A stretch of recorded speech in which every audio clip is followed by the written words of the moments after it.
Bom dia. O Grupo Informal sobre Literacia Mediática, responsável pela organização do 6º Congresso Literacia, Média e Cidadania, dá as boas-vindas a todos os presentes.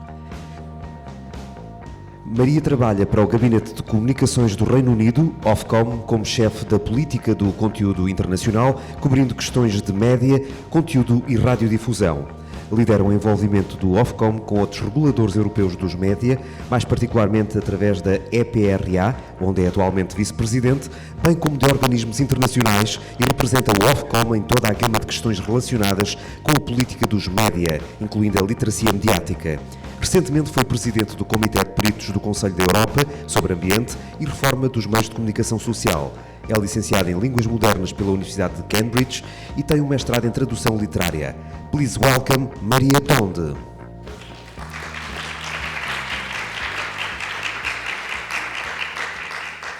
Thank you very much. Good morning to everyone. Thank you for the kind introduction. I'm assuming it was all true. It's great to be here. Thank you so much to the GILM and to the ERC for inviting me to speak to your conference today.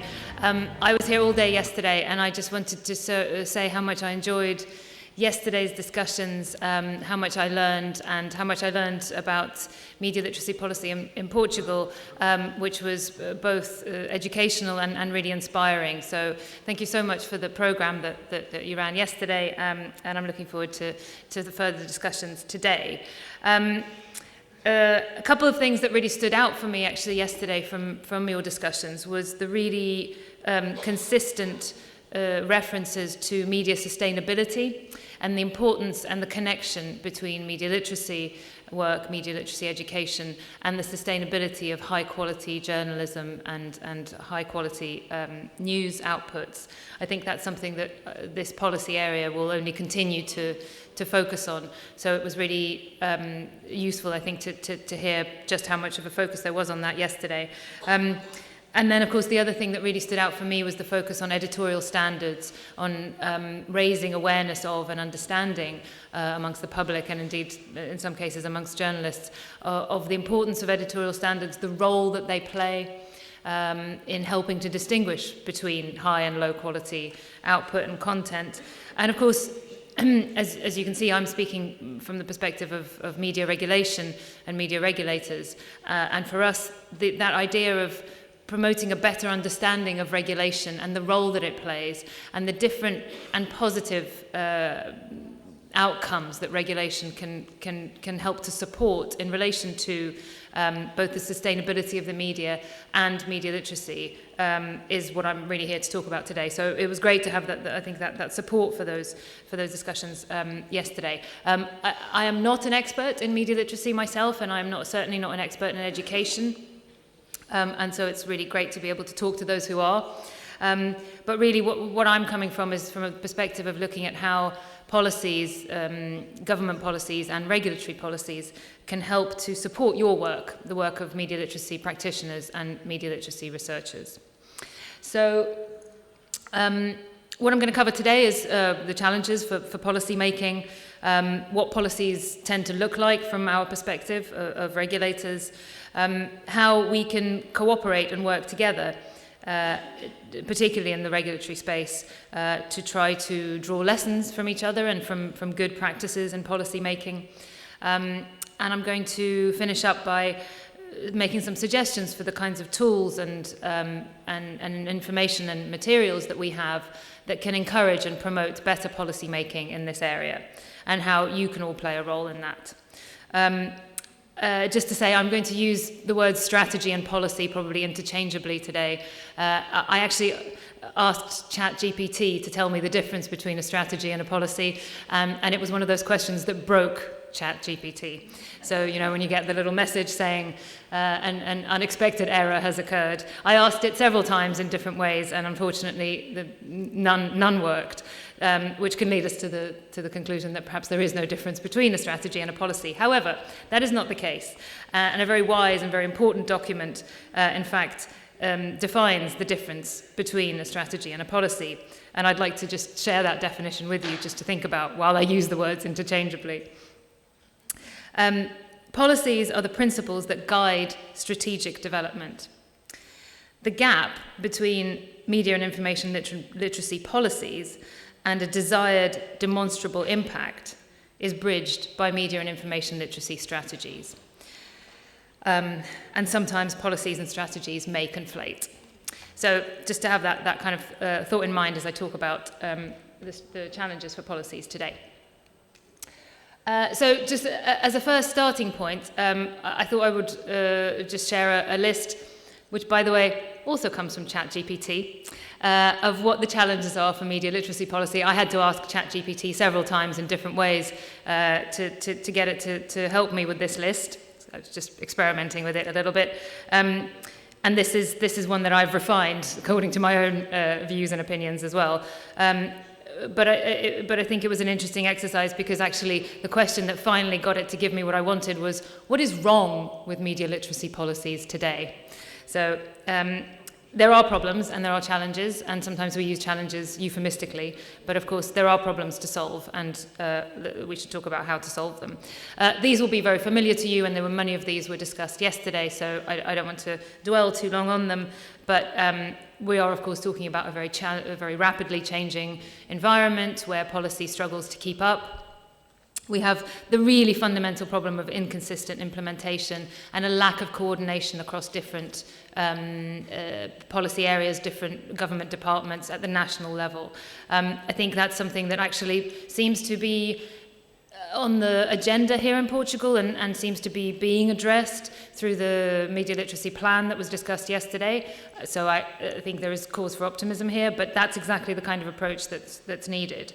There is a lack of focus on evaluation, and so a lot of wasted effort, a lot of experimentation without really following it through, and so we don't then build, a kind of a credible evidence base for what does work in relation to media literacy, and of course also that quite damaging focus on the other hand of show us the impact now, show us what kind of changes are happening now.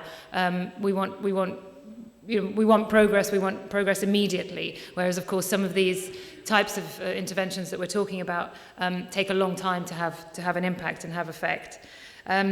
There is a lack of focus on vulnerable users and vulnerable communities because that's difficult, complex, expensive, and yet conversely those are exactly the types of communities where media literacy can have the greatest impact and then the greatest impact on our wider society. And there is a really poor focus, I think, generally on involving all relevant actors and understanding who the relevant actors are, who can impact on and who play a role in media literacy. And then, of course, we have the final and never-ending questions of resources and funding and the fact that never enough funding is allocated to media literacy at the policy level. And we're still arguing about scope and definitions as well. Are we talking about media? Are we talking about platforms? Are we talking about education? Are we talking about tools? And so on and so forth. So all of that was discussed yesterday. I'm here to talk about how regulators can play a role in this. And so perhaps a couple of words on exactly what it is that regulators do on media literacy, because you may not be that familiar. There is, over the last years, through our regulatory network, we have noticed a really much greater focus on media literacy by our members. That's partly because we are, and increasingly have new responsibilities in relation to online platforms, in relation to online safety, and in relation to disinformation, but maybe not necessarily the powers yet. So while there is an expectation that regulation will do something, we don't really have any strict regulatory powers, although that's changing. So obviously media literacy has been an area where regulators have been able to focus in an attempt to do something. Many regulators actually have legal competencies in relation to the promotion of media literacy research, and in some cases even the development of educational materials. But mostly we focus on it and are given those duties because it's very complementary to our other functions, broadcasting standards, of course, being probably the main one. We, I think, have recognised our own role within the ecosystem as well, you know, and have wanted to exploit that role in order to try to make a difference in many cases. And of course, we're used to working closely with our regulated entities, we call them our stakeholders, and we can influence in soft ways the way that they approach things, including, for example, the media. And of course, you know, we are in a position to, and perhaps most importantly, to facilitate interaction between a really wide group of actors, people, individuals, organizations, and so on, because of the central role we have and that we are lucky to have within the media ecosystem. And both at the national level and as a group of regulators at the European level, we feel like we're in a position to show leadership, actually, in terms of helping to shape and to guide the way that governments develop their policies in this area. And certainly from my perspective, I think we should be doing more to take advantage of that position. Just a couple of examples of what media literacy policies actually look like from a regulatory perspective. We have a number of our members, and I'll say a little bit about our network in a moment, but a number of our members, so national media regulatory authorities, have developed their own media literacy policies, sometimes independently, sometimes with the help of external experts and support from intergovernmental bodies as well. I've just highlighted two here, and I want to talk a little bit about the UNESCO strategies and policy document as well. And I want to talk about what's common to them. So the Irish approach, here in blue, was a policy developed by the Broadcasting Authority of Ireland, recently renamed the Comisión na Man, the new Irish Media Commission. And this was developed several years ago with some key fundamental principles, the responsibility of the regulator being to coordinate, facilitate, and promote media literacy, to foster research in this field, to describe media literacy, to say what it is that we're talking about, and to encourage wider participation amongst an even wider set of possible actors. The BAI also developed its core competencies, how it defined, which is in some ways the way it's helped to define what media literacy is for Ireland, and that will be familiar to you, I'm sure, to understand and evaluate, to access and use, and to create and participate. Those are the three pillars of the Irish competencies framework. And the Irish position is very much that many actors are involved in doing media literacy, some of whom may not even be aware that they are doing so. And so that the whole entire policy is really aimed at bringing everyone into the media literacy community who helps to achieve some positive media literacy outcomes. So their network is really at the heart of their delivery on that policy, and many of you, I'm sure, will have heard of MLI, the Media Literacy Network in Ireland, which is doing amazing work. The other policy here in the orange is the Media Literacy Policy of North Macedonia, which I think is, for a country of that size and, relative lack of resources, doing some of the most incredible work in relation to what a regulator is capable to do to support media literacy at the national level. This was co-developed with Paolo Cellot from EAVI, who I'm sure many of you know, with the support of the Council of Europe. They also defined competencies in this policy. Theirs are, and you can see the similarities and the differences, critical consciousness, awareness of emotions, digital wellness, and full citizenship. And their role, as they describe it, is so similar, has so much in common with the Irish approach, to raise awareness, to promote cooperation and consultation, to incorporate media and information literacy into relevant policies, including their own work, such as their work around disinformation, media freedom, and plurality.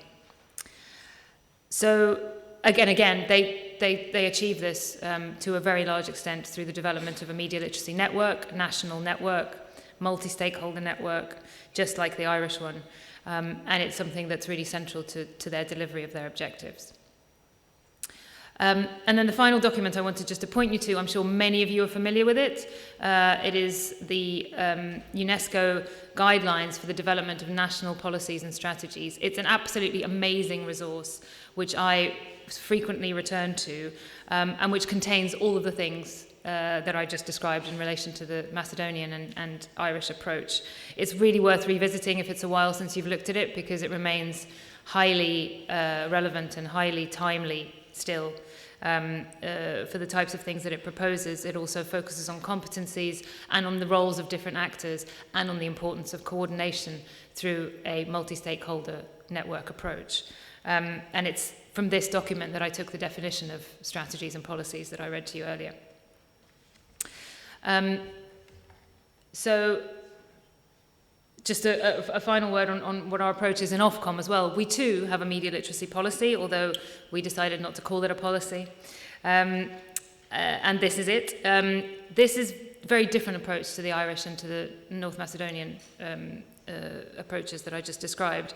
We have a 5-strand approach, which is primarily and perhaps much more focusedly, in a more focused way, looking at online safety. So it's really this entire strategy is aimed at targeting or achieving the Ofcom objective of helping British citizens to live a safer life online. And this is very much in preparation for the duties that we will have as an online safety regulator, which are coming later this year. At the heart of our policy is research. As you may know Ofcom best for its media literacy research, where we've had a programme running for nearly pretty much 20 years now. And so that, of course, informs to a large extent the other activities that we think we should be involved in, evaluation being a really key one. Sally kindly mentioned the Ofcom evaluation toolkit, which was published just a few weeks ago, really, I think last month, which is a set of tools for media literacy practitioners to use to build evaluation into their projects from the very beginning.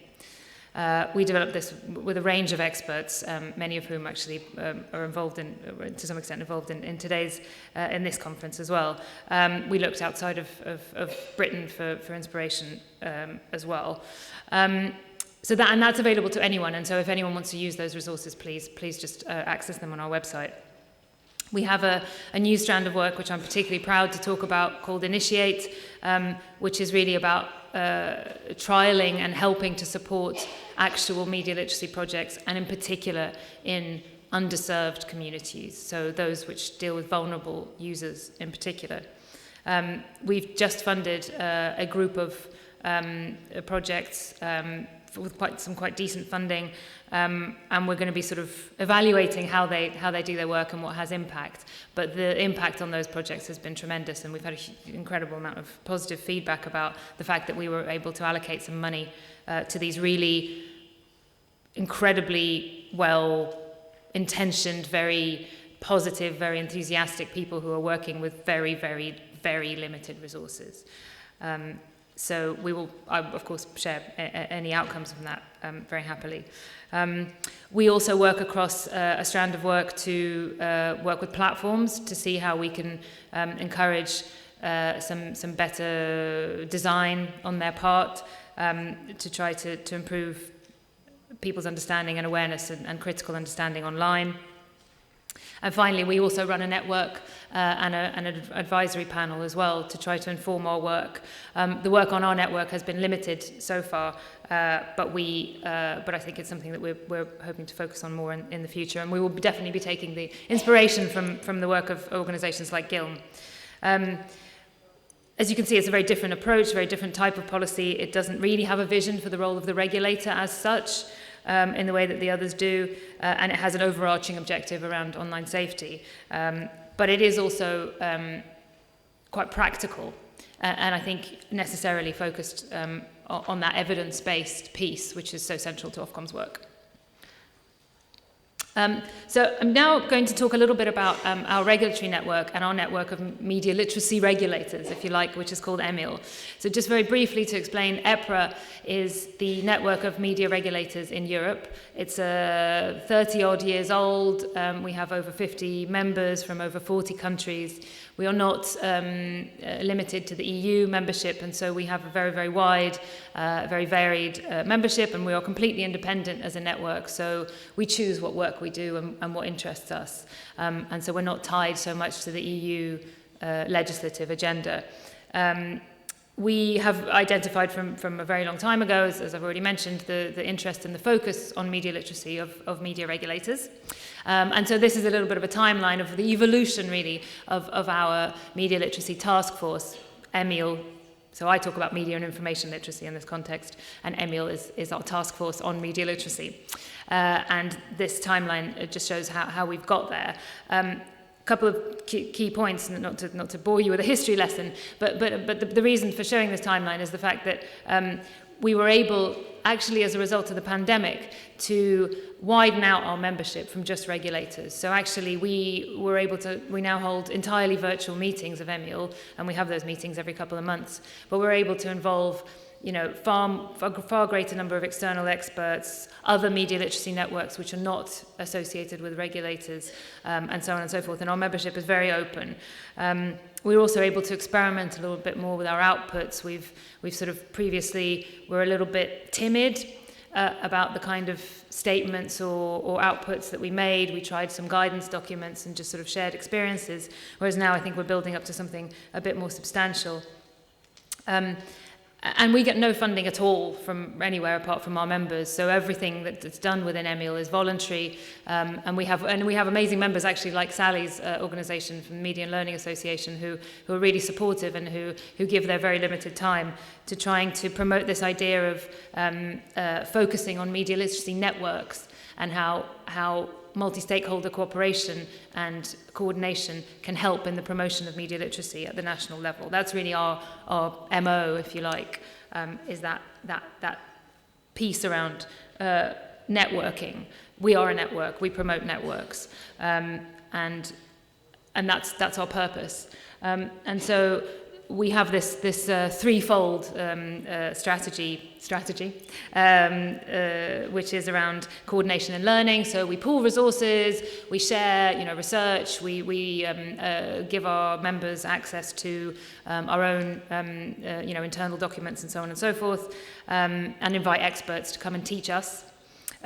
We are, of course, trying to leverage the benefits of a network. So promoting partnerships between our members, helping our members to find each other, as it were, to try to then cooperate and learn from each other. And we do this. We come and talk to conferences and to the community to promote the idea of networks, which I guess in this context needs very little promotion, seeing as you're very bought into the idea already. But we do that in order to try to encourage and, if possible, promote the allocation of resources to funding and to running networks, because we believe them to be at the heart of media literacy promotion and policy development. We have had some as I said, kind of branched out a little bit in terms of what we do and what we produce. So all of these, I'll share these slides, and all of these are live links, so you can take a look at some of our outputs. We have had a number of thematic meetings over the last couple of years around hate speech, particularly one on news literacy, children and media literacy, including the actual participation of actual children, which I think was a first for a regulatory meeting. And of course, the many discussions about networks and how to set networks up and what the benefits are. We've put out some quite substantial concrete outputs as well, one of which I'm going to talk about in a moment, which was the reflections on how video sharing platforms can promote media literacy and what the best way for that is. And that's really relevant to this discussion on policy. So that's just a bit of an overview of what we've produced. And so that's the thing I wanted to turn to. So in the final part of my talk now, I'm just going to talk about two specific areas of work that we've done through EMIL, which is directly relevant to thinking about the challenges for media literacy policy and has some, I hope, positive suggestions in that area. So the first one is a document which we slightly high-handedly called the Reflections on Video Sharing Platforms and Media and Information Literacy. That's because we don't make recommendations as EPRA, but basically, entre nous, this is a set of recommendations. And the reason for it is because of what you heard yesterday, the new provisions in the Audiovisual Media Services Directive that require video sharing platforms to promote media literacy, and that give regulators a role in assessing how well they are doing that. That's a pretty substantial step for regulation and media literacy.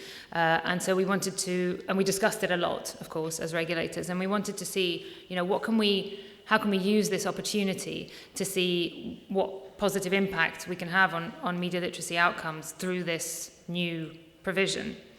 And of course, we're also responsible to a large extent in feeding into member states reporting on media literacy activity at the national level anyway. So there's a kind of a conflation of responsibilities there.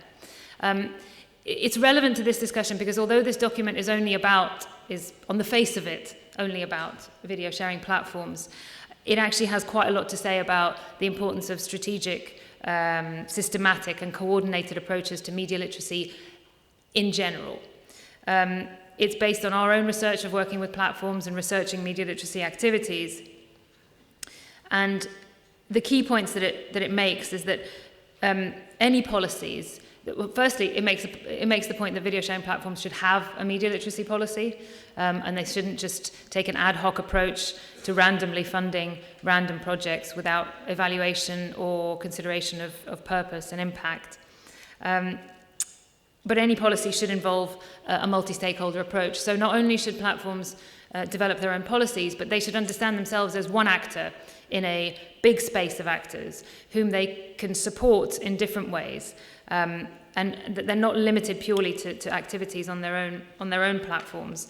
And that when thinking about funding, they should consult with that multi-stakeholder group to understand where they can best help. So basically see themselves as part of an ecosystem. They should focus on a more consistent approach to targeting and outcomes, and that they should think about activity offline as well as online. And I think that overall approach says more about national media literacy policies than it does just about the narrow field of video sharing platforms. And it says, of course, a huge amount to this document in a brief way, not to frighten you, but it says at its heart is this idea of the importance of multi-stakeholderism in this policy area. It also sets a fairly ambitious goal for regulators, which I can't claim has been entirely met, but we want it to be ambitious. And so it sees regulators as coordinators and wants regulators to better understand that role. It wants to encourage video sharing platforms, sees regulators to encourage video sharing platforms to cooperate more with other actors, as I said. But again, as a regulator, to actually do that in a more soft touch, but let's say regulatory role.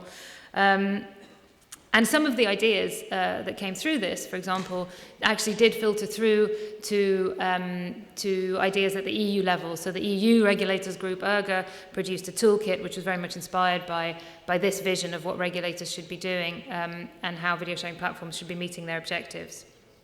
So, it's hard to achieve these ambitions, but it does set something of an idea of what a common European approach might look like if we were to have a more coordinated policy on this topic from the EU as well.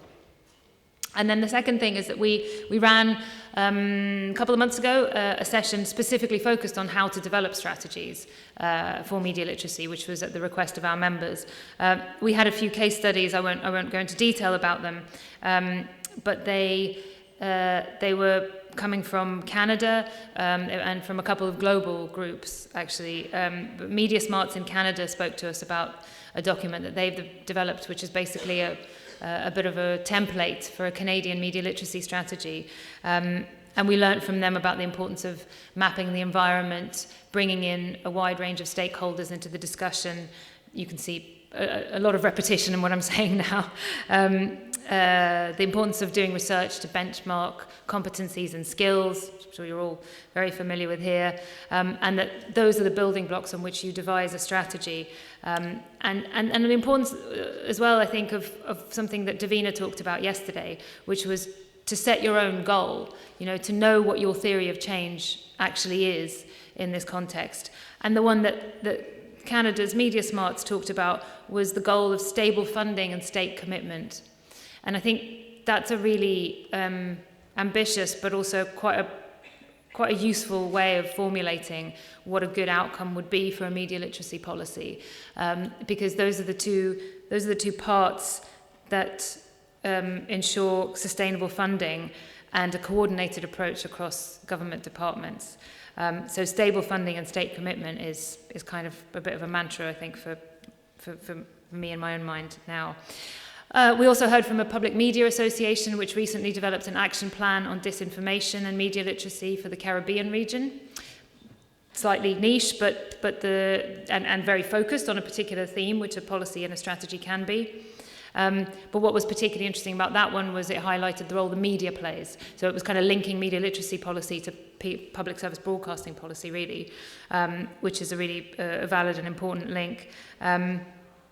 And we also heard from UNESCO about the Mill Alliance and how coordination and facilitation from a global perspective aims to try to encourage, consistent and systematic approaches amongst different countries and different regions, which is kind of the basis for that strategy and policy document that UNESCO supported. So, in summary, we have these really important building blocks for policies, including mapping, research, and cooperation. And cooperation and participation for ensuring that you have the full picture of what's going on already in a country, but also for buy-in, for commitment from participants to give up their time, to give up their work, because if they feel that their work is having an impact on the wider national policy, they're going to be that much more enthusiastic about it.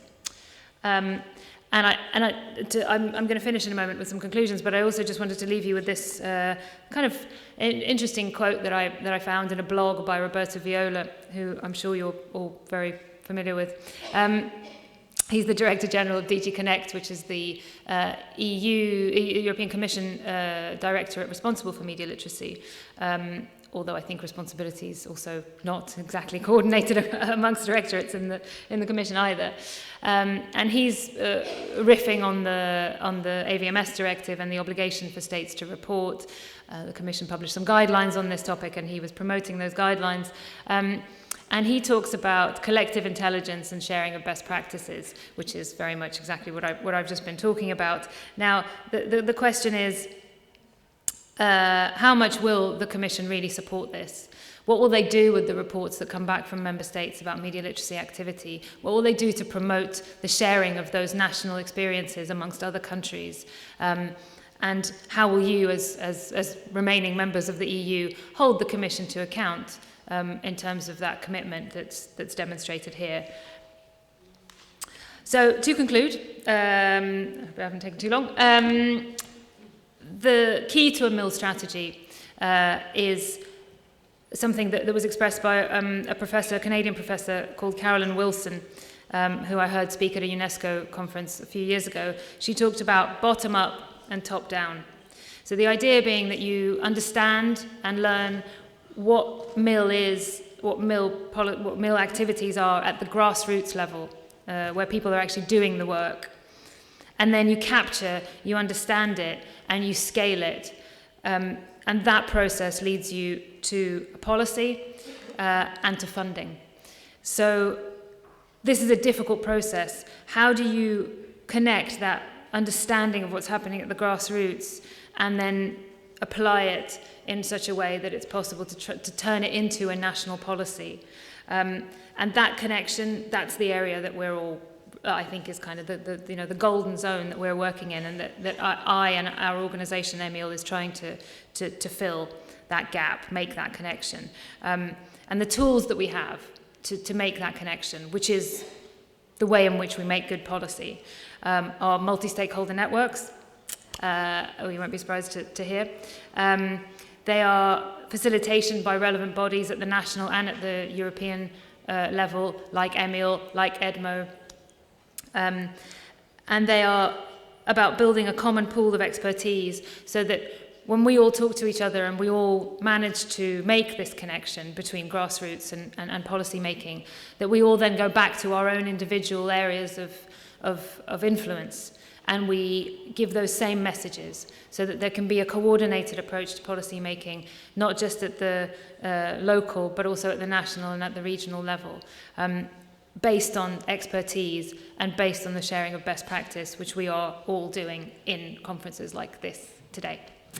That is what I wanted to leave you with. I hope it's been a useful overview of what regulators are doing and how all of you can also use your own expertise to influence policy making in the future.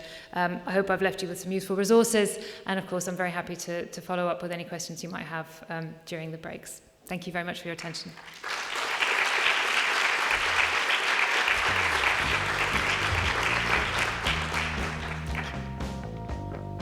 A terceira sessão plenária será sobre literacia mediática, desafios para as políticas públicas. Teremos connosco Luísa Meireles, diretora de informação da Lusa, João Costa, ministro da Educação, Regina Duarte, comissária do Plano Nacional de Leitura, João Pedro Figueiredo, vogal do Conselho Regulador da ERC e supervisor da área de literacia mediática. A moderação será feita por Pedro Jorge Brauman, da RTP, e membro do GILME. É diretor do Secretariado Técnico do Conselho Geral Independente e do Núcleo Museológico e Apoio ao Serviço Público da RTP, professor adjunto convidado da Escola Superior de Comunicação Social do Instituto Politécnico de Lisboa, vogal do Conselho Fiscal da Lusa, tesoureiro e membro da direção da CPMCS, Confederação Portuguesa dos Meios de Comunicação Social. É ainda vice-presidente do Conselho de Administração da NP Notícias de Portugal e vice-presidente da Assembleia Geral do Obercom, Observatório de Comunicação. Especialista na área de Economia, da Informação e da Comunicação, onde tem trabalhado sobretudo a economia e políticas da comunicação, serviço público de média, economia do audiovisual e das telecomunicações, economia criativa, indústrias criativas e empreendedorismo jornalístico. Boa tarde a todos. Aliás, bom dia. A tarde ainda falta algum tempo. Temos agora um painel sobre as políticas públicas da literacia mediática. Temos aqui um painel com um conjunto de convidados que certamente irão aprofundar algumas destas temáticas. Como já foi discutido várias vezes ao longo deste congresso, a literacia mediática tem ganho uma relevância cada vez maior nos últimos anos, por diferentes motivos. Mas, nomeadamente, neste momento, o aspecto que nós vamos tratar de foco fundamental será sobre a questão das políticas públicas e a necessidade de políticas públicas. Eu ia pedir a cada um dos painelistas que fizesse uma pequena intervenção inicial, nomeadamente sobre o que é que acha sobre este assunto e, em particular, sobre quais têm sido as atividades das instituições que representam, para posteriormente depois entrar numa questão de mais debate e de perguntas complementares. Eu pedi ao Sr. Ministro da Educação se não se importava. Muito bem. Muito obrigado, muito bom dia a todos. É um gosto estar aqui. Queria agradecer o convite para participar neste painel e neste encontro, cumprimentar os meus colegas de painel, todos os presentes e, em particular, os responsáveis por esta escola e pelo Instituto Politécnico de Lisboa. Bom, nós sabemos que a relação com a informação se alterou profundamente na última década e meia, e que isto coloca desafios muito grandes aos sistemas educativos. Por um lado, a informação tornou-se muito mais facilmente disponível. Isso faz com que ela se torne também muito rapidamente descartável, ou seja, nós temos uma dúvida, perguntamos ao Google, o Google responde e, passados 5 minutos, já não nos lembramos daquilo que fomos procurar, porque já procurámos muitas coisas entretanto. Sabemos também que informação não significa conhecimento e que o facto da informação estar muito facilmente acessível significa também que nem tudo aquilo que encontramos, nem tudo aquilo que é o objeto e o resultado da nossa pesquisa significa conhecimento, porque não significa informação de qualidade. E pensar que a escola não responde a este desafio seria pensar que temos uma escola que não dá uma resposta objetiva e concreta àqueles que são estes desafios da contemporaneidade. E por isso, quando na reforma do currículo que iniciámos em 2016, 2017, construímos o perfil dos alunos à saída da escolaridade obrigatória, pareceu-nos logo fundamental incluir como competências essenciais a desenvolver ao longo da escolaridade dimensões como o pensamento crítico, o pensamento criativo, a resolução de problemas, a autonomia e a responsabilidade associada a esta autonomia. E isto, obviamente, tem depois de se traduzir naquilo que é feito nas diferentes disciplinas, nas diferentes áreas do saber, e tem de haver intencionalidade para conseguirmos trabalhar estas dimensões. E por isso, vou primeiro do mais geral para depois para o mais específico, foi nosso entendimento que numa área que foi desenvolvida em paralelo com o perfil dos alunos, que é a área da cidadania, na Estratégia Nacional de Educação para a Cidadania, no espaço curricular que foi construído, que foi desenhado para a cidadania no currículo, o tema da literacia mediática devia ser um dos temas obrigatórios a trabalhar no currículo. Para isso, temos vindo a desenvolver vários programas, várias parcerias que nos permitiram, por exemplo, criar a plataforma LEM, onde temos vários recursos educativos para trabalhar a literacia de informação e a literacia dos média, parceria com vários órgãos de comunicação social que têm permitido que os alunos trabalhem concretamente estas dimensões.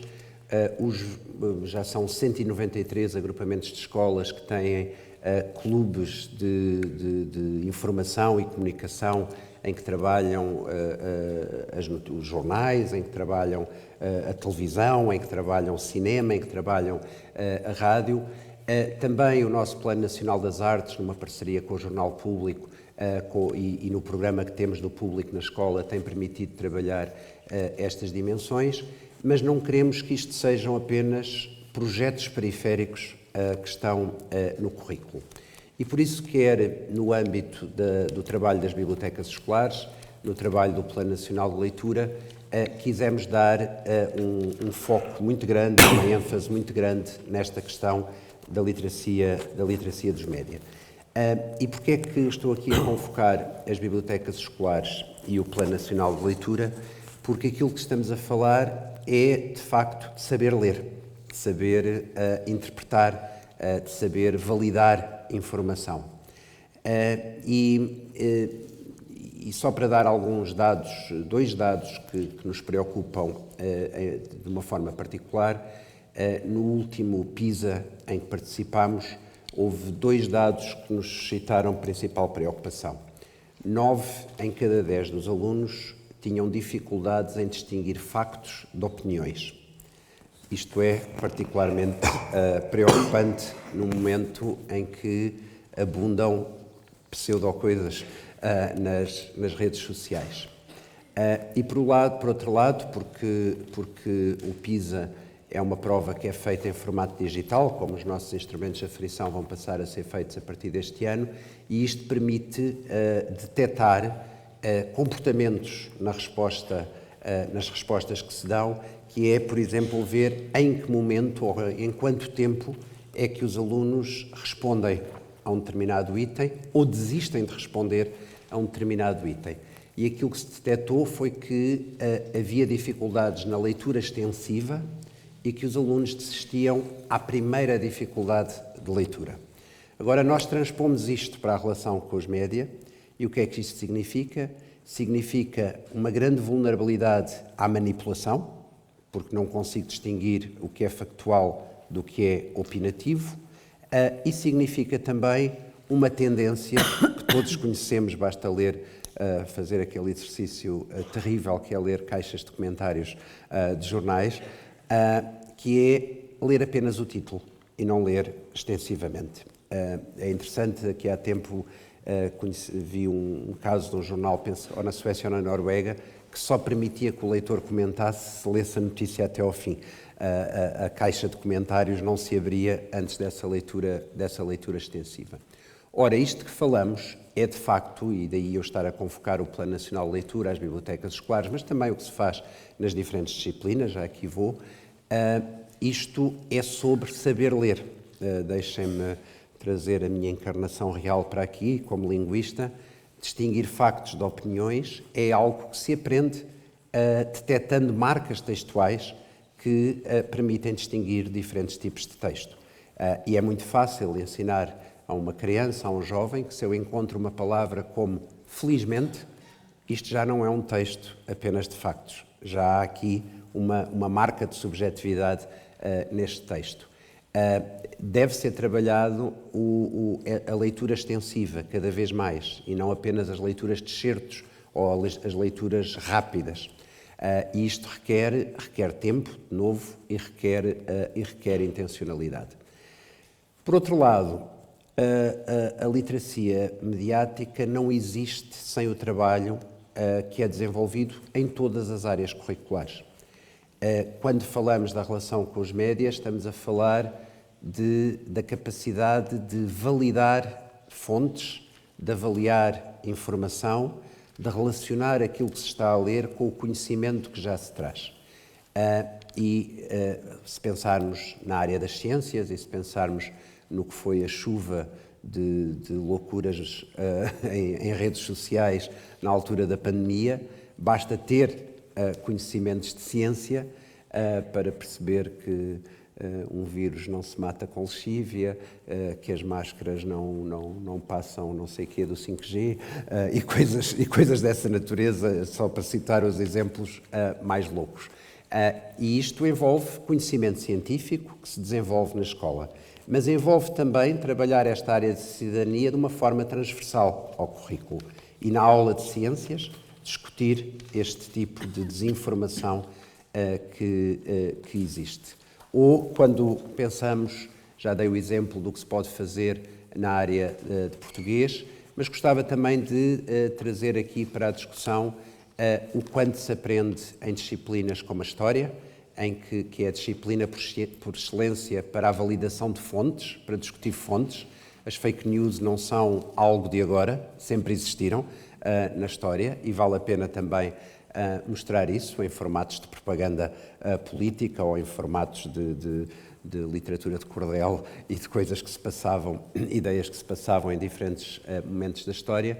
Mas queria, e aqui termino, trazer também tudo o que acontece na filosofia, no trabalho que se faz na disciplina de filosofia.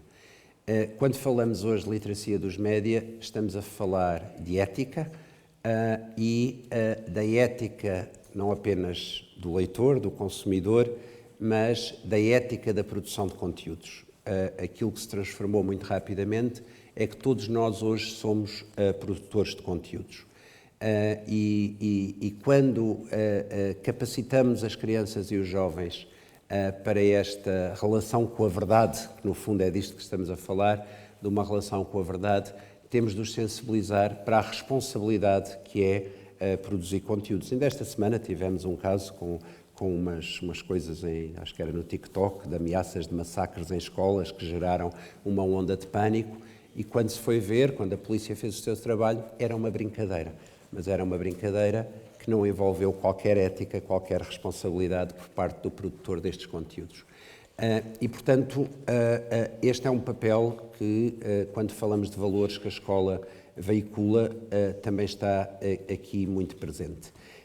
Só mesmo para terminar, como sabem, há um programa já com várias décadas, que é a Escola Segura, que trabalha em colaboração com várias áreas do nosso Ministério da Educação, em particular com o que é feito na área da cibersegurança. E foi nosso entendimento que no plano de atividades para o próximo ano, a escola segura, que muitas vezes é só percebida como o polícia que vai à escola quando há alguma coisa, mas o grosso do trabalho da escola segura é um trabalho preventivo e um trabalho formativo. E decidimos eleger a relação com o mundo virtual e com o mundo dos média como foco principal da atividade da Escola Segura para o próximo ano.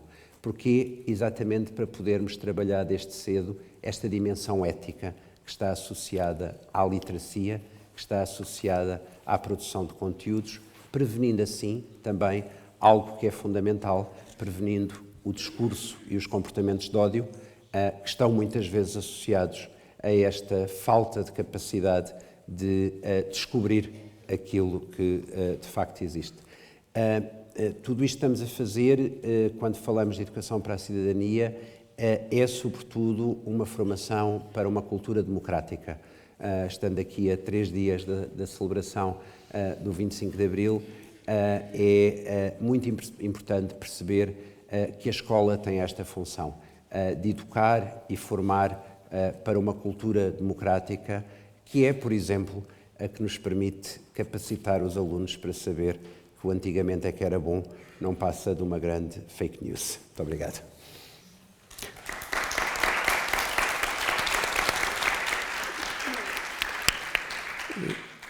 Ora bem, eu ia pedir agora ao Dr. João Pedro Figueiredo da ERC para nos falar um pouco da perspectiva que vem em relação às políticas públicas e, nomeadamente, ao papel da ERC. Nós estamos a prever, neste caso, intervenções que não são acima dos 5 minutos, se possível, está bem? Sim. Bom dia a todos, antes de mais. Eu não preparei uma intervenção formal. Não era essa a ideia também, não se preocupe. Portanto, queria descansá-lo a esse propósito, quando for necessário interromper. Acho que está à vontade. E acho que também depois terei muito gosto em responder às perguntas que vierem depois. O Sr. Ministro da Educação referiu-se à literacia nas escolas, um aspecto formal absolutamente crucial a longo prazo para conferir capacidades críticas aos cidadãos. Eu gostaria de focar os outros aspectos relacionados com as práticas de literacia, e julgo que, aliás, que Portugal quadra bem a nível europeu, de acordo com os estudos mais recentes, estaremos a meio da tabela no que diz respeito à avaliação do desempenho dos programas de literacia nas escolas, pelo menos de acordo com o meu conhecimento. Haverá, no entanto, outras áreas de intervenção que são mais difíceis e que faltará eventualmente uma maior capacidade de avaliação para podermos aferir a sua eficácia, desde logo aquelas que são prosseguidas pela ERC e por outras entidades, através das ações de literacia nas escolas também, relacionadas com temas específicos, e relativamente a eventos como este tipo de congressos, e aquele que ocorrerá daqui a uns dias, os 7 dias com os média, em que julgo que seria importante, digamos, extrair conclusões e perceber até que ponto é que estes eventos têm um impacto real nas políticas públicas para a literacia. Por outro lado, importante também seria que as políticas de literacia se preocupassem em definir a montante todas as necessidades de intervenção nas várias áreas relevantes. Quero eu com isto dizer que, no âmbito da definição das políticas públicas para esta área, não podem ser esquecidas todas as áreas que estão relacionadas com o digital e não se pode deixar de atribuir responsabilidades a todos os atores relevantes nessas áreas, seja os fornecedores de serviços de telecomunicações, seja os fornecedores de serviços digitais, plataformas de partilha partilha de vídeo, sejam os reguladores, portanto, dotarem essas entidades dos instrumentos necessários, das orientações necessárias para poderem fazer um trabalho efetivo portanto, com objetivos bem traçados.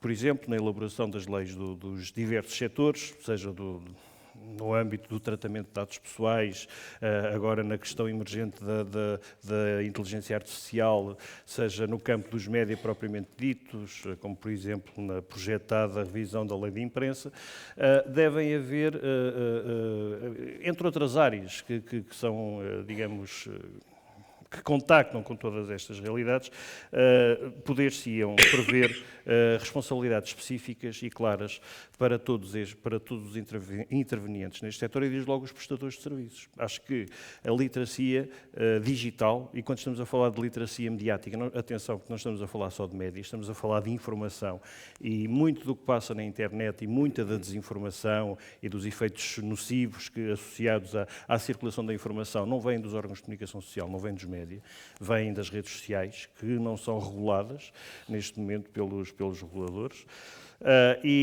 Portanto, é necessário responsabilizar à cabeça os prestadores dos serviços, os plataformistas, sendo que aproveito para informar que a ERC passou recentemente a ter uma competência de verificar se os operadores de plataformas de partilha de vídeos incorporam as ferramentas necessárias que expliquem às pessoas como é que os seus serviços funcionam e como é que as pessoas se podem queixar de alguma ocorrência que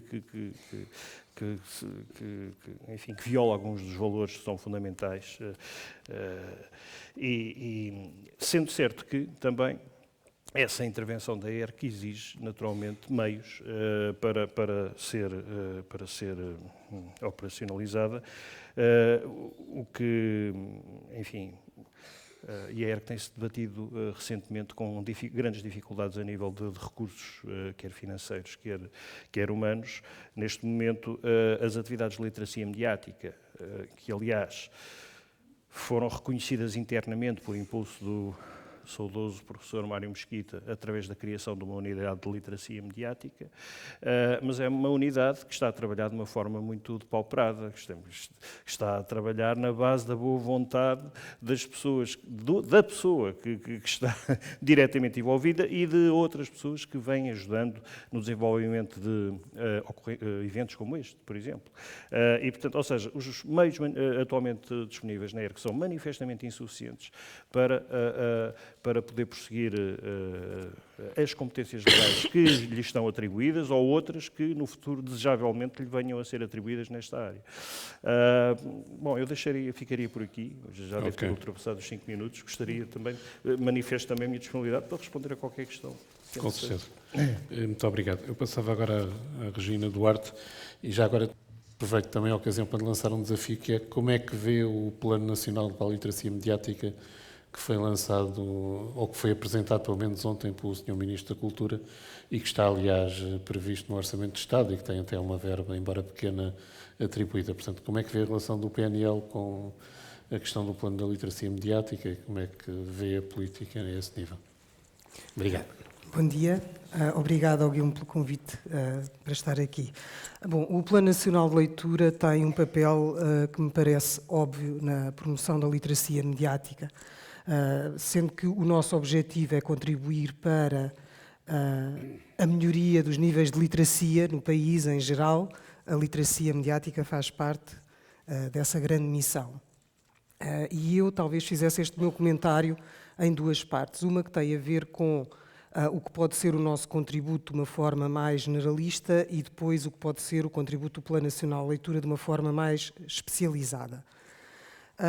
De uma forma mais generalista, nós estamos já a trabalhar em parceria com o Guilherme, estamos a trabalhar em parceria com outras entidades, outras instituições, associações, no sentido de promover a informação sobre literacia mediática, no sentido de sensibilizar e de informar tanto as escolas como a população acerca de aspectos essenciais da literacia mediática. Portanto, este papel de divulgação de boas práticas, de sensibilização, de divulgação de informação, é um papel que eu caracterizo como mais generalista. Porquê? Porque é semelhante ao trabalho que fazemos com outras literacias. Não é? Fazemos-lo também no caso da literacia para a saúde, por exemplo, na literacia financeira. Portanto, trabalhamos com diversos parceiros com este objetivo de informar, sensibilizar, passar conhecimento. E é curioso que eu sinto que cada vez temos mais solicitações para apoiar um trabalho de informação a diferentes literacias. E isto leva-me ao ponto seguinte, que é o nosso trabalho mais especializado. Como o Sr. Ministro já referiu, a literacia tem a ver com competências de leitura, e é aqui que eu creio que o saber especializado do Plano Nacional de Leitura em desenvolver competências de leitura pode contribuir para a literacia mediática e para todas as outras literacias. Está aprovado, para além dos estudos de PISA que o Sr. Ministro já referiu, também os resultados das provas de aferição e dos exames nacionais mostram que os nossos alunos têm muita dificuldade nas competências de leitura mais complexas, ou seja, os nossos alunos conseguem compreender informação explícita no texto, informação que é facilmente localizável, que está à superfície do texto. Quando se trata de fazer inferências, mesmo que diretas, já não conseguem e falham em competências de leitura que têm a ver com avaliação da informação, com comparação, com interpretação. Portanto, se os nossos alunos saem da escola sem conseguir avaliar informação, sem conseguir interpretar, sem conseguir analisar informação, não terão necessariamente competências de literacia mediática, mas também não terão outras. Não é? Portanto, aqui parece-me que o nosso papel enquanto estratégia pública de promoção da leitura é determinante neste sentido, é que podemos contribuir para esta construção de base que é necessária a qualquer leitura e análise de informação.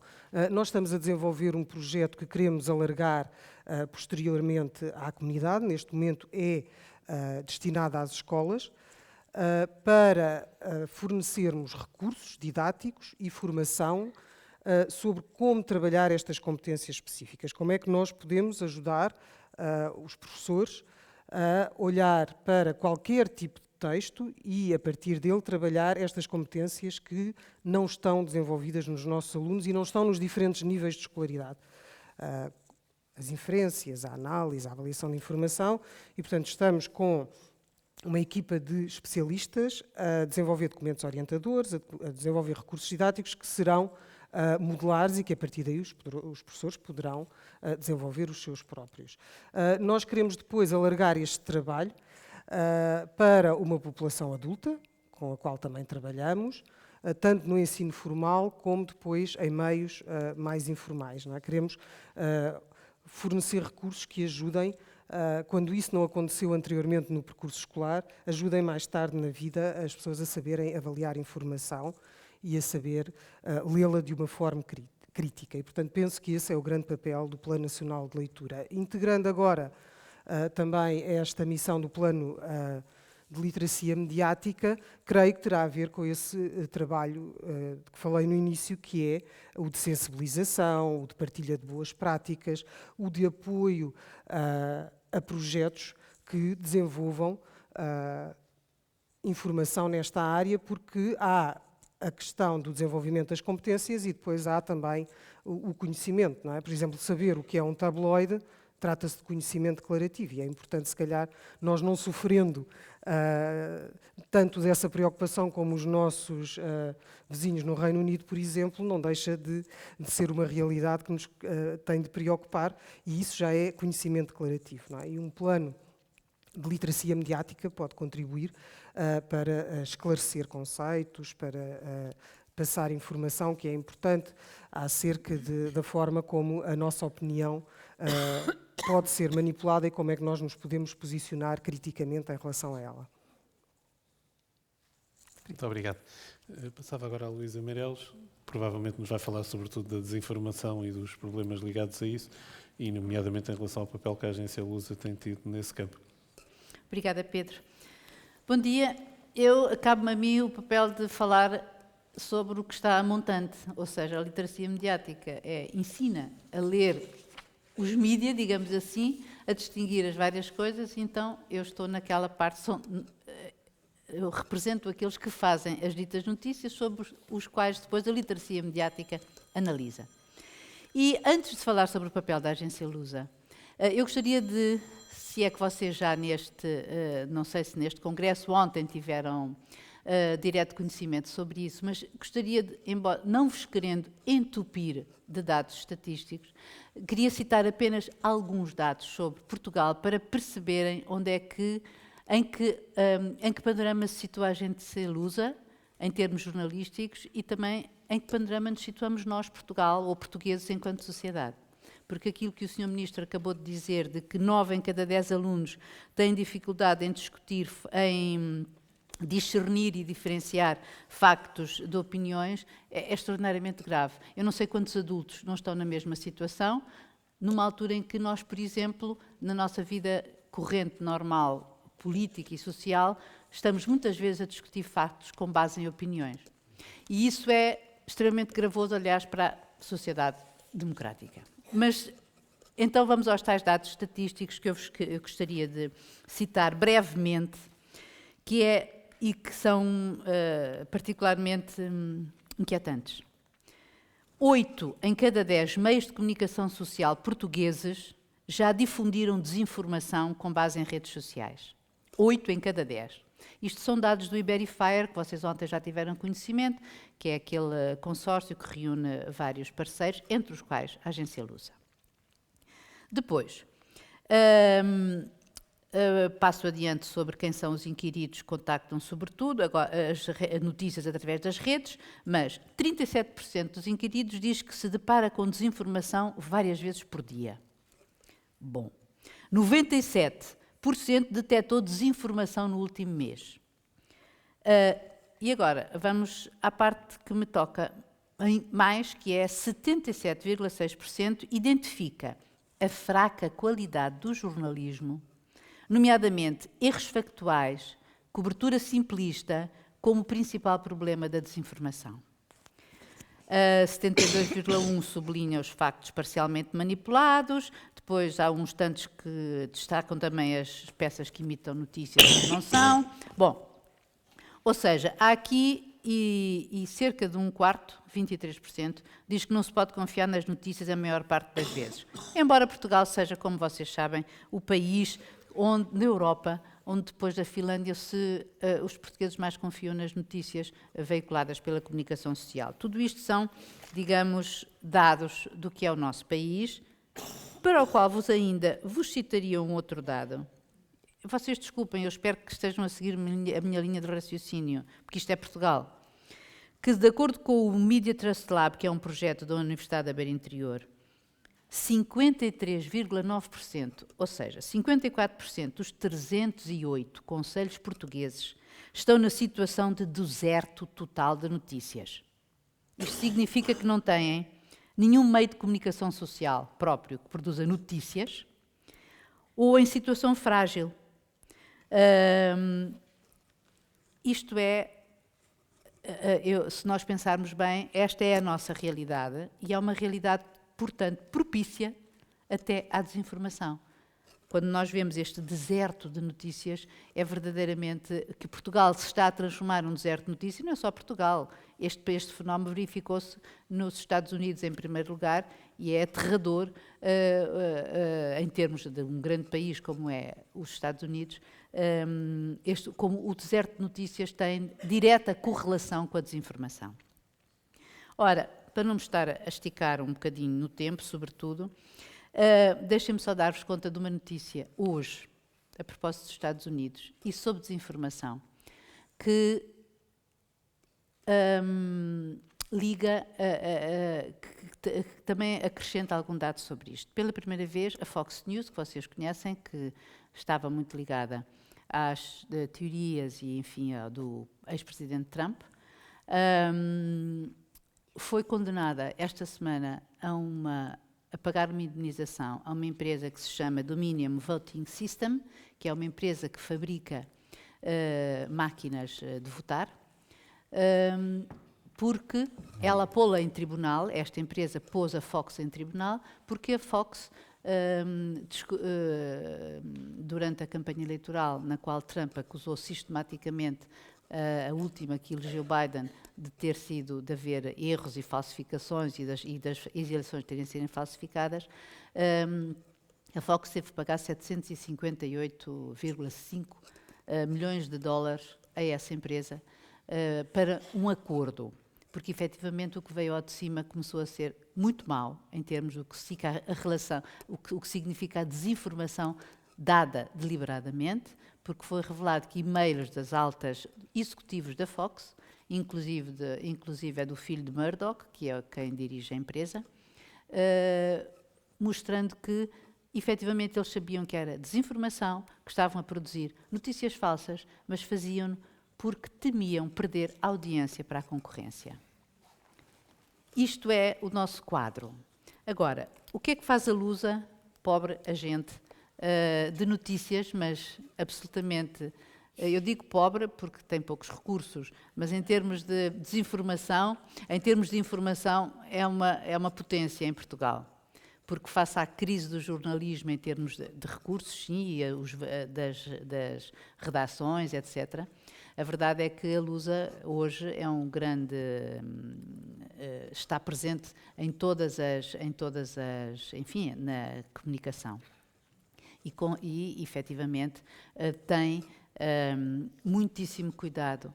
E as regras da Lusa em termos de jornalismo são, digamos, o jornalismo normativo, digamos, quase dogmático, porque nós tentamos ao máximo respeitar as regras, o que não significa que de vez em quando não tenhamos alguns exemplos de que no melhor pano cai a nódoa e, portanto, às vezes isso já aconteceu, mas não é...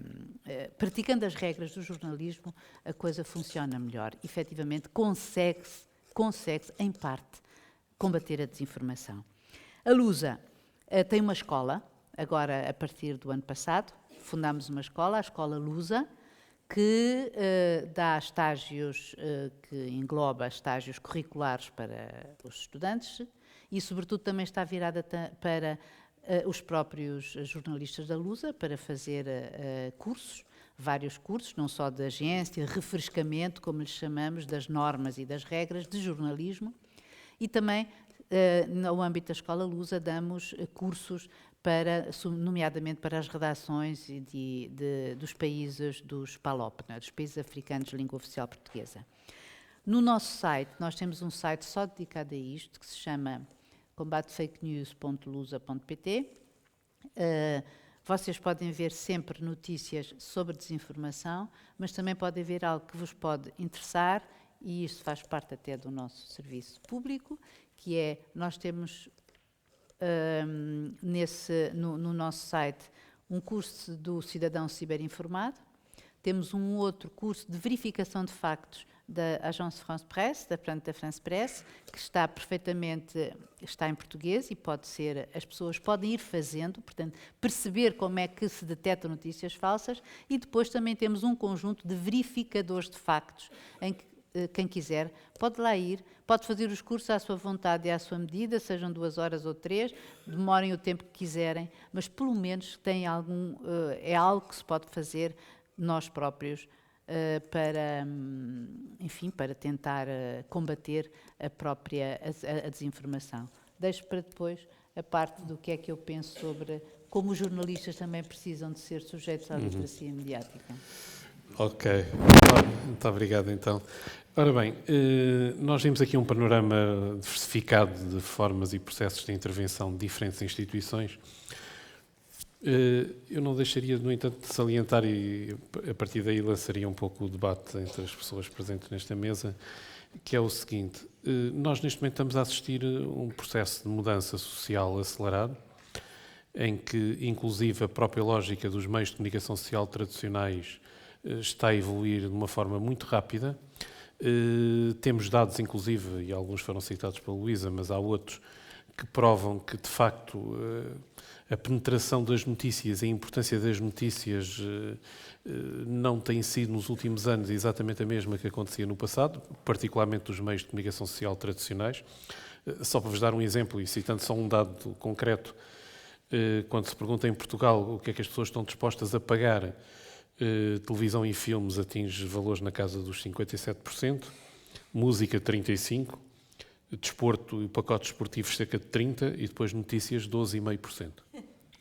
Ok? E, portanto, porquê é que eu estou a salientar estes dados? Porque os problemas ligados hoje à literacia mediática, à informação, à desinformação, têm por trás deles modelos de negócio da própria informação.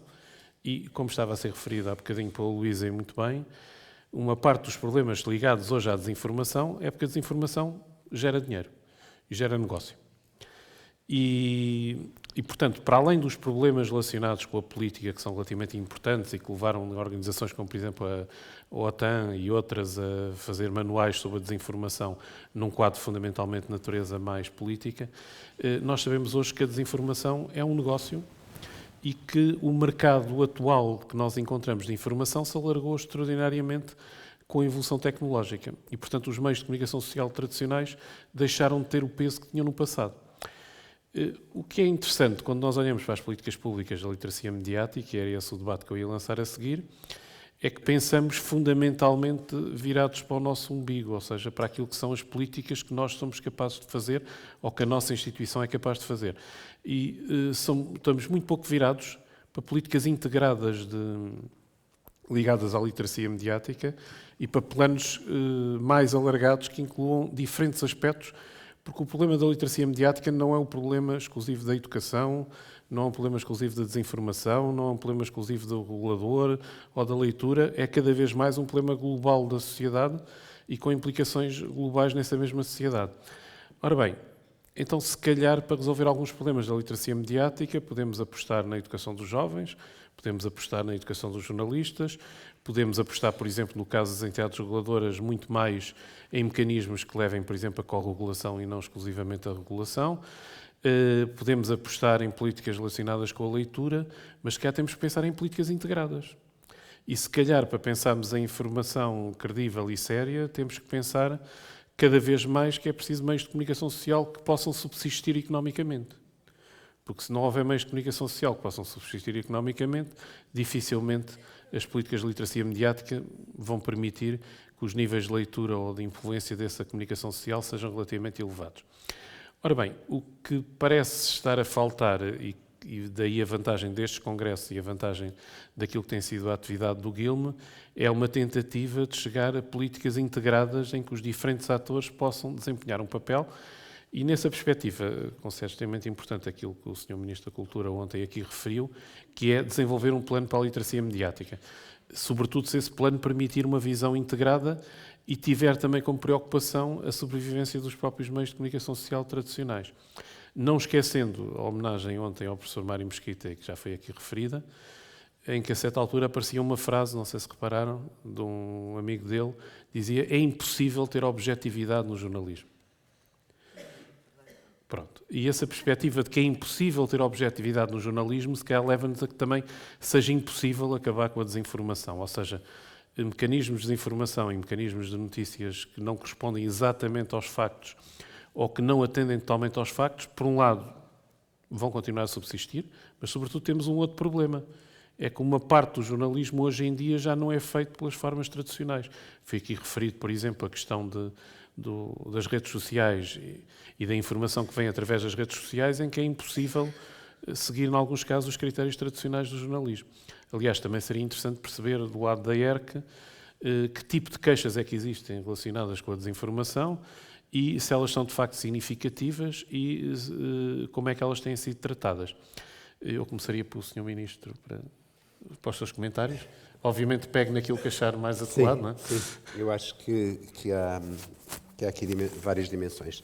Eu não podia estar mais de acordo com esta visão da necessidade de ter uma política integrada sobre esta matéria, sobretudo dada a sua complexidade. Ou seja, problemas complexos nunca podem ter soluções simples, e daí o facto de termos inscrito no programa de governo o plano para a literacia mediática e depois termos pensado, em conjunto com o Ministro da Cultura, que fazia sentido, mais do que criar mais um plano, inscrevê-lo dentro do âmbito do Plano Nacional de Leitura, visa exatamente isso, é tirar o máximo partido daquilo que podem ser as parcerias que se podem estabelecer.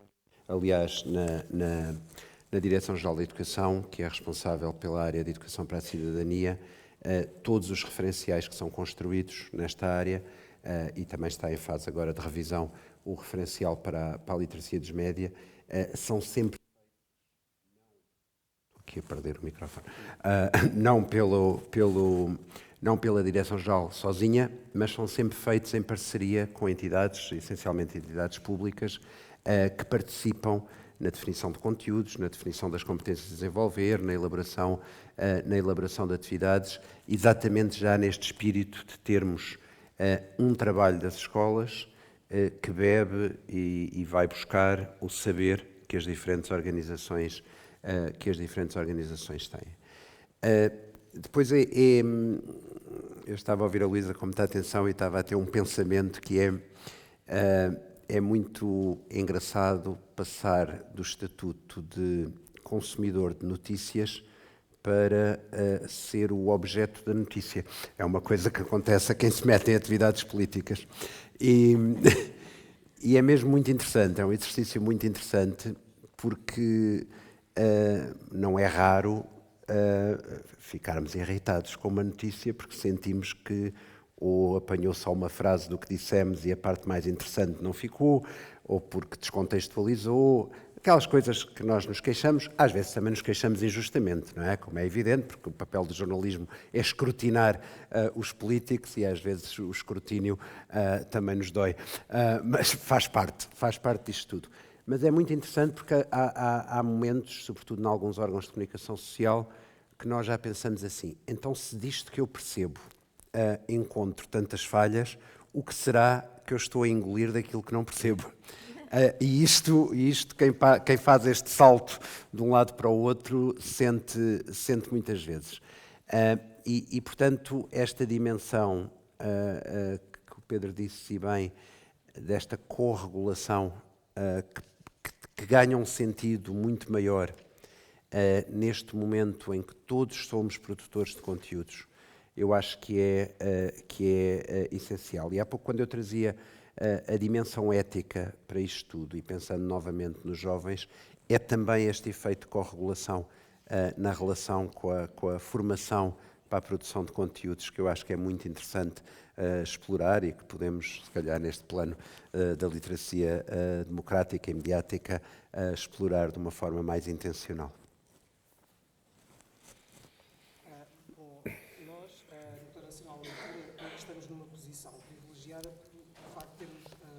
Tutelas, estava sem som. O facto de termos 4 tutelas também nos obriga imediatamente a esse exercício de integração e de olhar para os outros parceiros. Nós, por exemplo, estamos a querer fomentar os planos locais de leitura, que são desenvolvidos pelos municípios, não é? E, portanto, aqui entra a tutela da coesão territorial. E parece-nos que há práticas muito interessantes e que devem ser promovidas e alargadas a nível local. Há municípios que estão a trabalhar com jornais locais, com associações culturais, com as escolas, com as bibliotecas municipais e, portanto, há aqui uma diversidade de parceiros com que nós trabalhamos e que nos obriga a ter sempre esse olhar que não pode ser nunca o do pequeno projeto com uma ação muito específica. Esse é um problema que eu tenho notado e talvez seja interessante discutirmos, não sei se aqui, se noutros fóruns, que é a necessidade muitas vezes de cada organização, cada associação ter o seu projeto com a sua marca, não é? E depois oferecer à população ou às escolas e questiono muitas vezes como é que as escolas lidam com esta diversidade. Não é? Vou de manhã ouvir a rádio e a Galp tem um projeto que oferece painéis escolares às escolas, outras entidades têm projetos que oferecem isto e aquilo e reparem, não estou a tirar o mérito aos projetos nem à boa intenção que têm. Estou a questionar a capacidade que as escolas têm para gerir esta diversidade enorme de projetos que lhes chegam de todas as áreas, de todos os parceiros, de toda a comunidade, para a literacia financeira, para a literacia para a saúde, o que quer que seja, a capacidade que têm de os selecionar, de participar neles de uma forma estratégica, de pensar quais é que interessam ao meu contexto ou não, e muitas vezes até de os conhecer a todos, não é? Porque são muitos. E isto no sentido que o Pedro disse, não é? Talvez fosse a altura de olharmos para estes assuntos, e aqui especificamente a literacia mediática, de uma forma mais integrada e pensar com todos os parceiros que projetos é que podemos promover, que boas práticas é que podemos destacar, mas neste sentido, não é de nós criarmos mais um projeto que tem um nome, que tem uma imagem, que tem um selo, que é o nosso projeto, e que vai concorrer com esta multiplicidade toda que, para as escolas, não sei até que ponto é benéfico ou é promotor de reflexão ou é apenas motivo de grande ansiedade, não é? Porque não conseguimos responder a todos, não conseguem concorrer a todos, não conseguem dar resposta e não conseguem sequer pensar de que forma é que servem a sua visão estratégica. Obrigado. João Pedro? Obrigado. Bom, eu acho que gostaria antes de mais de dizer que me parece fundamental, de facto, no âmbito do tema que nos ocupa aqui, da literacia dos médios e da informação, eu acho que o primeiro, digamos, objetivo das políticas públicas é, de facto, a aposta, bom, não é o primeiro, mas é um dos principais, é a aposta no jornalismo, precisamente. E, portanto, o que é que isto significa? Significa que, em primeiro lugar, é necessário separar o trigo do joio e permitir que as pessoas percebam o que é que estão, a que tipo de informação é que estão a consumir. Estão a consumir uma informação que é tratada de acordo com determinados padrões éticos e deontológicos e, portanto, que oferece uma garantia mínima de credibilidade e de fiabilidade, ou se estão a consumir informação não mediada e que, portanto, não oferece essas garantias. Isso deve ser feito logo a nível legislativo, através da alteração à lei de imprensa. A ERC tem um projeto nesse sentido, onde, de facto, que já foi, aliás, discutido com os jornalistas, com o sindicato e com a Comissão da Carteira, que distingue precisamente, começa por essa distinção básica entre o que são órgãos jornalísticos e o que são órgãos não jornalísticos, sendo que existe uma obrigação de transparência relativamente à propriedade. Diga? E que atua no espaço público. Que atua no espaço público, e essa obrigação de transparência, portanto, dizer às pessoas o que é que são, não é? Deve ficar logo clara à cabeça. Acho que outra coisa importante a assinalar é que, por exemplo, as políticas públicas relacionadas com os incentivos à comunicação social, se calhar deveriam começar a direcionar-se exclusivamente para a aposta em órgãos de comunicação social que tenham jornalistas e que apostem no jornalismo de qualidade, não é? Em vez de, enfim, os escassos recursos que existem serem afetos portanto, a questões relacionadas com o desenvolvimento tecnológico, que é algo enfim, que é inerente já à própria prática diária da comunicação social, deveria talvez vocacionar-se mais para a questão dos conteúdos e da qualidade dos conteúdos. Bom, isto aqui não resolve o problema que a Luísa referiu, como é evidente, que os próprios jornalistas estão sujeitos a uma pressão tal que já eles próprios se veem confrontados enfim, esquecem, digamos assim, algumas das regras deontológicas básicas e a verificação de factos acaba por não se fazer e acabam por deixar passar aquilo a que se chama desinformação e que é avaliado pela ERC na sua prática diária através das queixas que nos chegam a esse propósito. Nós já tivemos várias relativas à matéria da desinformação pura e dura, mas temos desde sempre, portanto, no nosso core, digamos assim, de intervenção, a análise das queixas relacionadas com a falta de rigor jornalístico. Tem um bocadinho a ver com isto. Agora, a ERC atua, em primeiro lugar, relativamente aos média, aos meios de comunicação social. A ERC não atua relativamente às redes sociais, por exemplo, não é? Ou aos blogs, por exemplo, que não se, digamos, que não se situem ou não se afirmem perante as pessoas enquanto média, porque há blogs que podem, se calhar, ter uma estrutura e uma regularidade e, portanto, uma intencionalidade que nos faça considerá-los também como média e, portanto, sujeitá-los à regulação dos médias. Bom, de todo modo, a ERC tem tido, na verdade, alguma intervenção a esse nível. Já houve condenações dos órgãos de comunicação social nacionais, inclusive das 3 principais televisões, onde se inclui a do Serviço Público.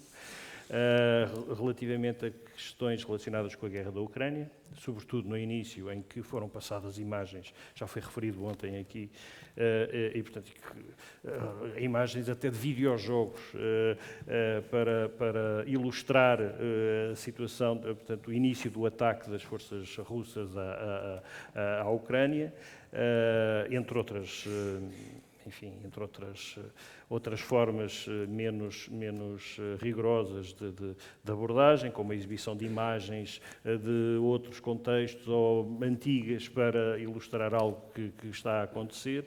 E, portanto, os 3 maiores operadores já foram sujeitos a essa. Para além disso, alguns jornais também começam a ser também confrontados com essas práticas menos rigorosas e que redundam em desinformação, sendo que os instrumentos de atuação da ERC a este nível são escassos e passam pela condenação, digamos, moral, entre aspas, não é? Dizendo que se trata de uma prática que não é jornalisticamente aceitável, instando os órgãos de comunicação a comportarem-se devidamente, ou então, no limite, e é o que tem acontecido mais ultimamente, recorrendo portanto, à necessidade de obrigar os órgãos de comunicação social a publicarem as decisões da ERC, decisões individualizadas, e isso, na verdade, é algo que confronta os órgãos de comunicação social de uma forma que eles não gostam, não é? Mas que, no limite, é uma atuação que nós temos que tomar. Portanto, eles publicam a deliberação da ERC a dizer que eles erraram e portanto, ia expor os motivos pelos quais eles erraram. Mas lá está, isto aqui é um aspecto apenas, para já, quer dizer, a questão da literacia não se põe só relativamente à desinformação, põe-se em relação a coisas tão importantes como o discurso do ódio, a não discriminação, a própria proteção das crianças e adolescentes. A literacia é um mundo vastíssimo e que não se situa sequer no campo dos média, como disse, apenas no campo dos média e nem sequer situa-se sim no campo da informação digital, e por isso é que eu dizia que a ideia que eu gostaria de deixar aqui mais, digamos, de forma mais clara, por isso é que seria interessante pensar numa abordagem em que em termos de políticas públicas, em que se pensasse na responsabilização dos prestadores dos serviços que as pessoas consomem, na responsabilização perante as pessoas em termos de literacia. Portanto, quem presta um serviço deve dizer à pessoa o que está a prestar, a pessoa deve saber exatamente o que está a ver, deve saber como utilizar o serviço e deve saber como reclamar se o serviço não está a ser prestado da forma adequada. E, portanto, tem que haver uma simplificação dos termos de uso do serviço, por um lado. Isto tem que ser tudo muito mais intuitivo e muito mais colaborativo, digamos assim, por parte dos prestadores dos serviços, quer de comunicação social, quer das plataformas, quer das... bom, nem vamos falar sequer na questão do modelo de negócio, não é? Porque, na verdade, o modelo de negócio atual favorece todo este caos informativo, e não só este caos informativo, como esta overdose, digamos assim, de informação, que leva depois àquilo a que o meio académico já classifica como fadiga informativa,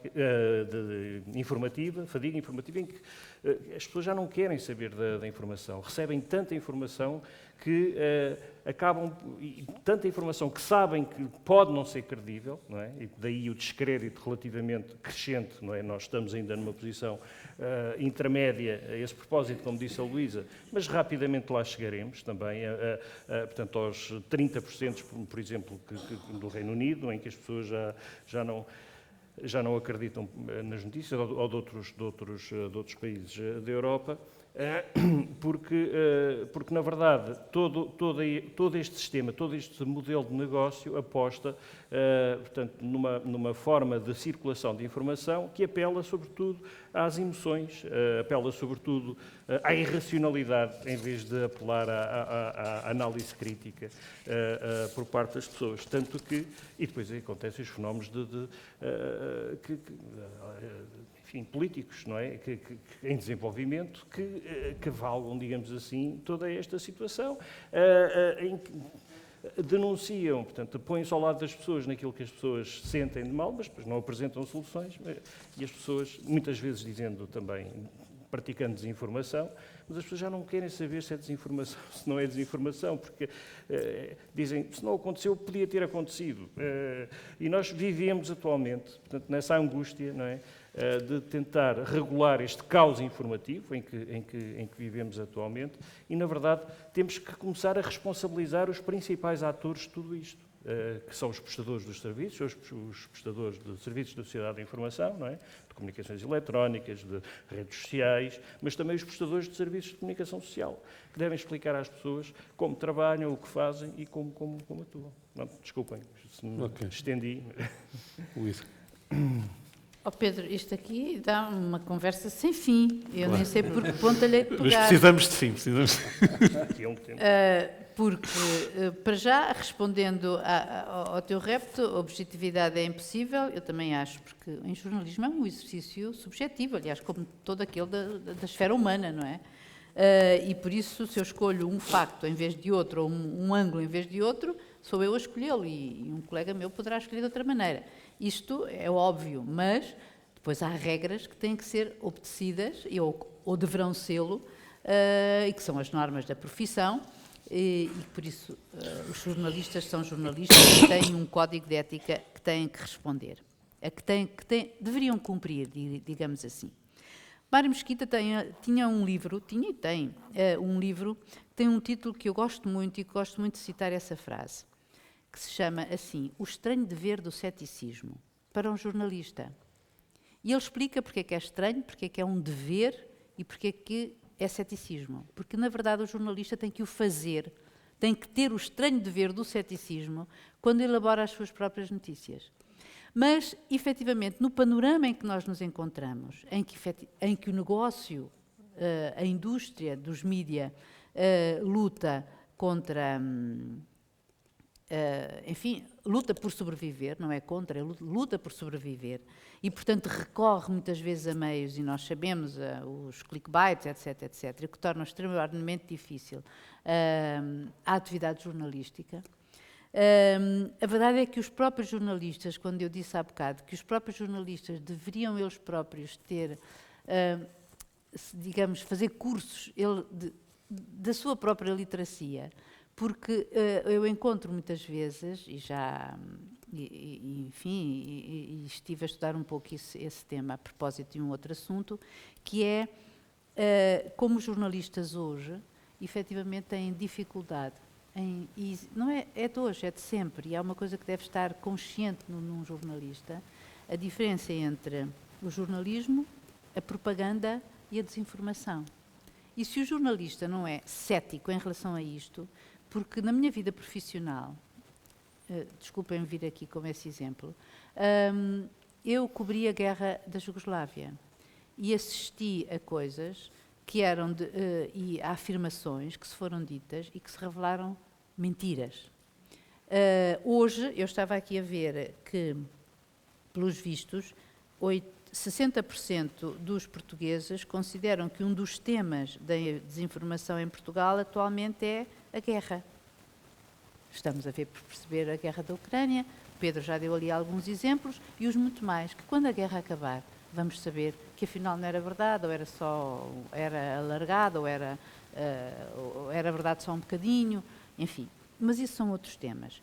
A verdade é que, se nós, hoje, o jornalista está numa situação muito complexa, porque eu sinceramente acredito, e sei que há outros jornalistas que não pensam assim, eu acho que aquilo, por exemplo, que disse sobre a exploração das emoções e da irracionalidade, é verdade, acentuou-se, isso é populismo, não é? Mas isso é o discurso do político, não é necessariamente o discurso do jornalista. O discurso do jornalista é desconstruir isso.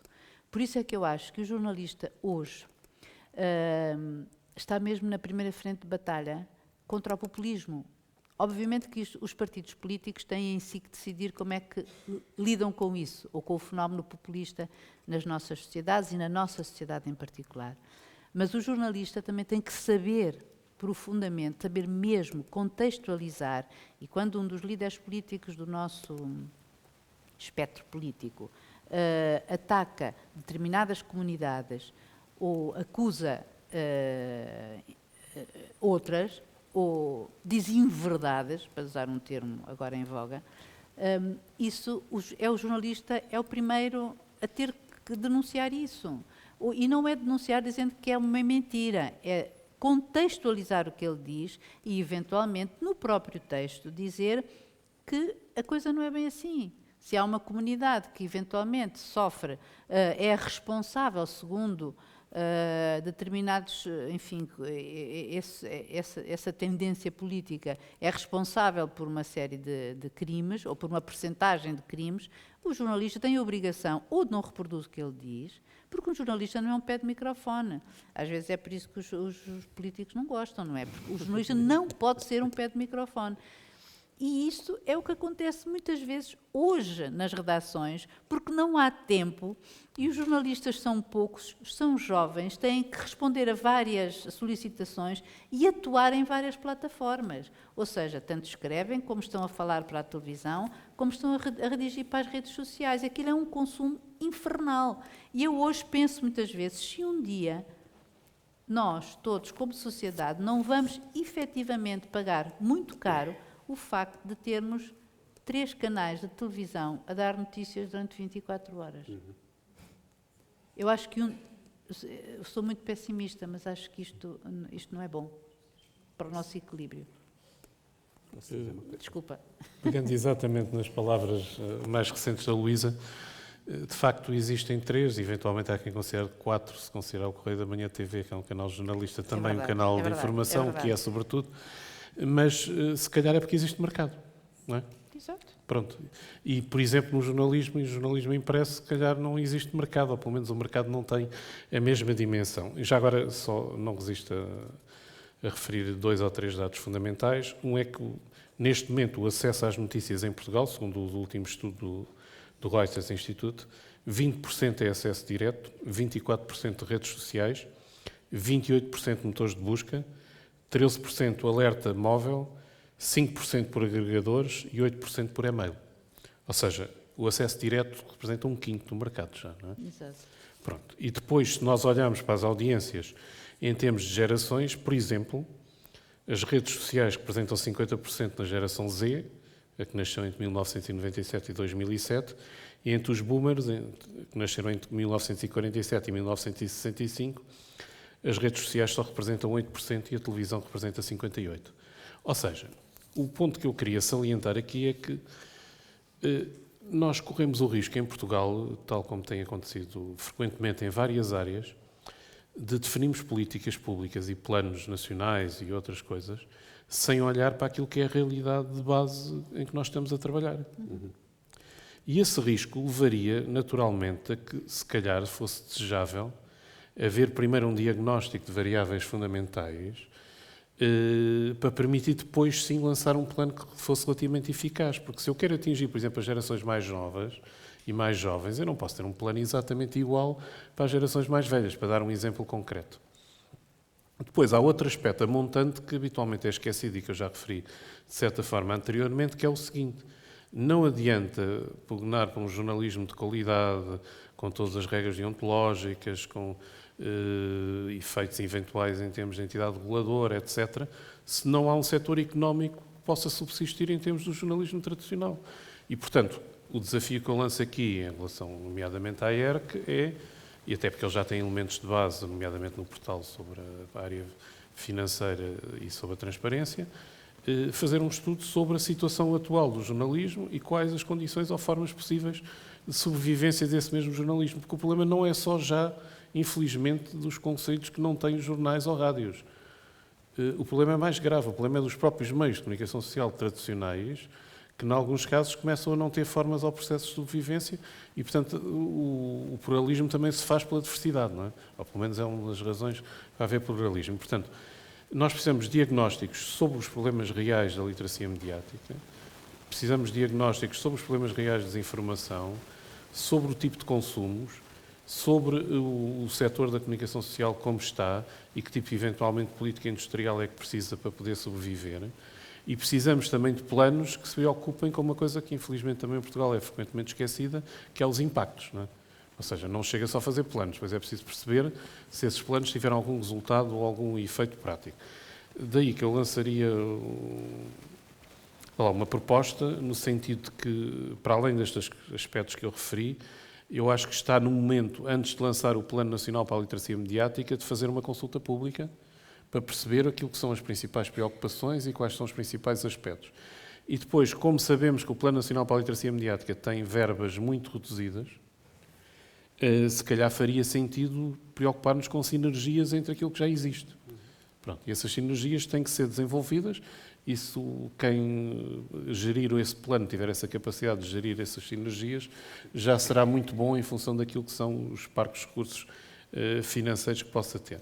E, por último, lançaria um outro desafio, que é até que ponto é que o Guilme, que inclusive está a organizar este congresso, poderia ser, de certa forma, o pivô desse tipo de reflexão, não no sentido de fazer os estudos todos, mas pelo menos de apresentar propostas e possíveis evoluções em relação àquilo que poderá ser a literacia mediática em Portugal e em relação ao futuro plano para a literacia mediática. Mas antes de passar, portanto, não sei se algum dos membros aqui do painel quer dizer alguma coisa sobre aquilo que eu referi, depois gostaria de deixar alguns minutos para perguntas que possa haver da plateia também. Obrigado. Bom, o que está previsto para o Plano Nacional de Literacia Mediática assenta exatamente nisso, ou seja, potenciar ao máximo o que já existe, portanto não é fazer um plano que vai ser um Guilme ao lado, ou o que se faz na educação para a cidadania ao lado, mas é em primeiro lugar aproveitar essas sinergias todas que já existem, portanto é exatamente no espírito daquilo que o Pedro referia, e também utilizar, sem prejuízo de se utilizarem ou de se desenvolver um diagnóstico mais alargado, mas agora cingindo uma área restrita da educação, aproveitar os muitos dados que já temos. Nós já temos muitos dados, a Regina referiu alguns daquilo que vem das provas de aferição, daquilo que vem das provas nacionais, nós já temos muitos dados que servem de base para isto. Eu gostava só de fazer um comentário na sequência de algo que a Luísa dizia, e que se prende um pouco com o papel que a educação pode ter nesta dimensão da literacia mediática. Isto a propósito dos populismos. Os populismos vivem de algumas receitas simples, vivem do reducionismo, de reduzir um problema complexo a uma solução que parece muito simples e imediata, vivem dos chavões e vivem do imediato, vivem da reação imediata a qualquer coisa que acontece. E aquilo que eu sinto muitas vezes, agora colocando-me na posição, esqueçam que eu estou em funções políticas, mas na posição de consumidor de informação, é esta sede do imediato por parte de quem produz notícias. A quantidade de vezes que eu leio, até em jornais de referência, notícias que estão em atualização, e de cada vez que eu acedo à notícia ela está diferente. Isto é péssimo, não é? É péssimo porque não dá ao próprio jornalista o tempo da reflexão, o tempo da avaliação, penso eu, daquilo que está a escrever. E torna o acesso à informação muito limitado naquilo que deve ser a sua dimensão fundamental, que é exatamente desmontar este imediatismo, desmontar este reducionismo e esta ultrasimplificação daquilo que acontece. E porquê é que eu digo que isto tem uma ponte direta com o que fazemos na educação? Porque a escola é o lugar da complexidade. O conhecimento científico é o espaço da complexificação daquilo que, à primeira vista, parece ou misterioso ou simples. Quando nos preocupamos, e estou a olhar para a Regina e ali para a Manuela, que é uma preocupação partilhada, quando nos preocupamos em fomentar a leitura extensiva, em fomentar a leitura integral de livros, é exatamente para fomentar a competência complexa da leitura e a complexidade dos diferentes tipos de texto, seja texto científico, seja texto literário, seja o que for. E, portanto, eu diria que o jornalismo também tem aqui um papel de recusa do fomento do imediato embora eu perceba que seja essa pressão da competição, mas se calhar, como pedem aos políticos, às vezes pactos de legislatura, pactos entre partidos, se calhar podia haver um pacto jornalístico para limitar um pouco este tipo de atividade.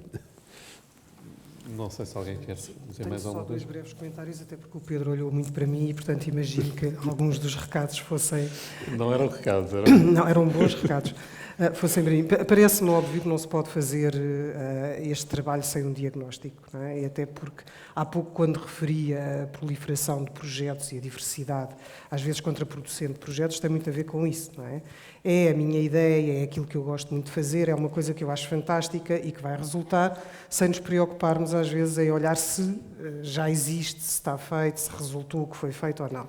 E, portanto, o diagnóstico é... obviamente essencial, como é trabalhar com os diferentes parceiros que têm conhecimento especializado em cada área que nós não temos. E o segundo comentário tem só a ver, eu hoje, desculpem, mas estou com muita necessidade de voltar aos básicos, tem a ver com este papel da literacia no seu sentido básico. Parece-me que um bom desenvolvimento da literacia contribui tanto para os produtores de conteúdos como para os consumidores. Parece-me que tanto os jornalistas como os produtores de conteúdos para as redes sociais beneficiam de saber claramente o que é que são argumentos de razão, argumentos de emoção, argumentos de caráter, não é? Mas os consumidores também. Portanto, esta formação básica pode beneficiar nos dois âmbitos, tanto na produção de conteúdos como no consumo, não é? Só isto. Dizer alguma coisa. Eu concordo em absoluto com o que foi dito pelo Sr. Ministro e pela Regina. É evidente que estamos a falar de um aspecto crucial e estruturante da questão da literacia. Temos outros problemas para resolver também, não é? Esse aí é crucial e está a ser desenvolvido. Mas agora funciona a nível do ensino formal, não é? Nós temos, no entanto, uma população envelhecida, não é? Temos segmentos da população que nunca tiveram contacto sequer com este tipo de matérias e que têm dificuldades em lidar com toda esta parafernália de meios e confusão informativa. É necessário atuar também sobre esses aspectos. Relativamente ao diagnóstico, Pedro, eu neste caso acho que o diagnóstico já está feito. Eu devo-lhe dizer que há estudos relacionados com a situação do jornalismo desenvolvidos pelo ISCTE, por exemplo. O Obercom também já abordou esse assunto. A ERC já fez um estudo sobre o infotainment, portanto, a diluição das fronteiras entre a informação e o entretenimento, e continua a acompanhar este assunto. E temos também no nosso plano de atividades, assim tínhamos meios para isso, finalmente parece que temos agora alguém que nos pode dar apoio para fazer este estudo, enfim, para endereçar a questão da promiscuidade entre os conteúdos comerciais e os conteúdos editoriais, que cada vez mais se vê também nos médias. Nós vemos textos comerciais que são apresentados como informação de uma forma crescente, não é? E que vão ao ponto, inclusivamente, de os setores comerciais dos órgãos já estarem a vender as capas dos jornais à revelia dos próprios diretores. Portanto, é mais um aspecto que nos merece grande preocupação, mas eu julgo que o diagnóstico está feito. Agora, é preciso fazer. É fazer no sentido de delinear linhas de responsabilidade e delinear, portanto, esquemas de avaliação de todas as medidas que estão a ser implementadas e portanto, fazer isto, basicamente, é responsabilizar e avaliar. E isso incumbe, na verdade, ao poder político e também à regulação, como é evidente. Falou nos esquemas de corregulação a esse propósito. Tem toda a razão.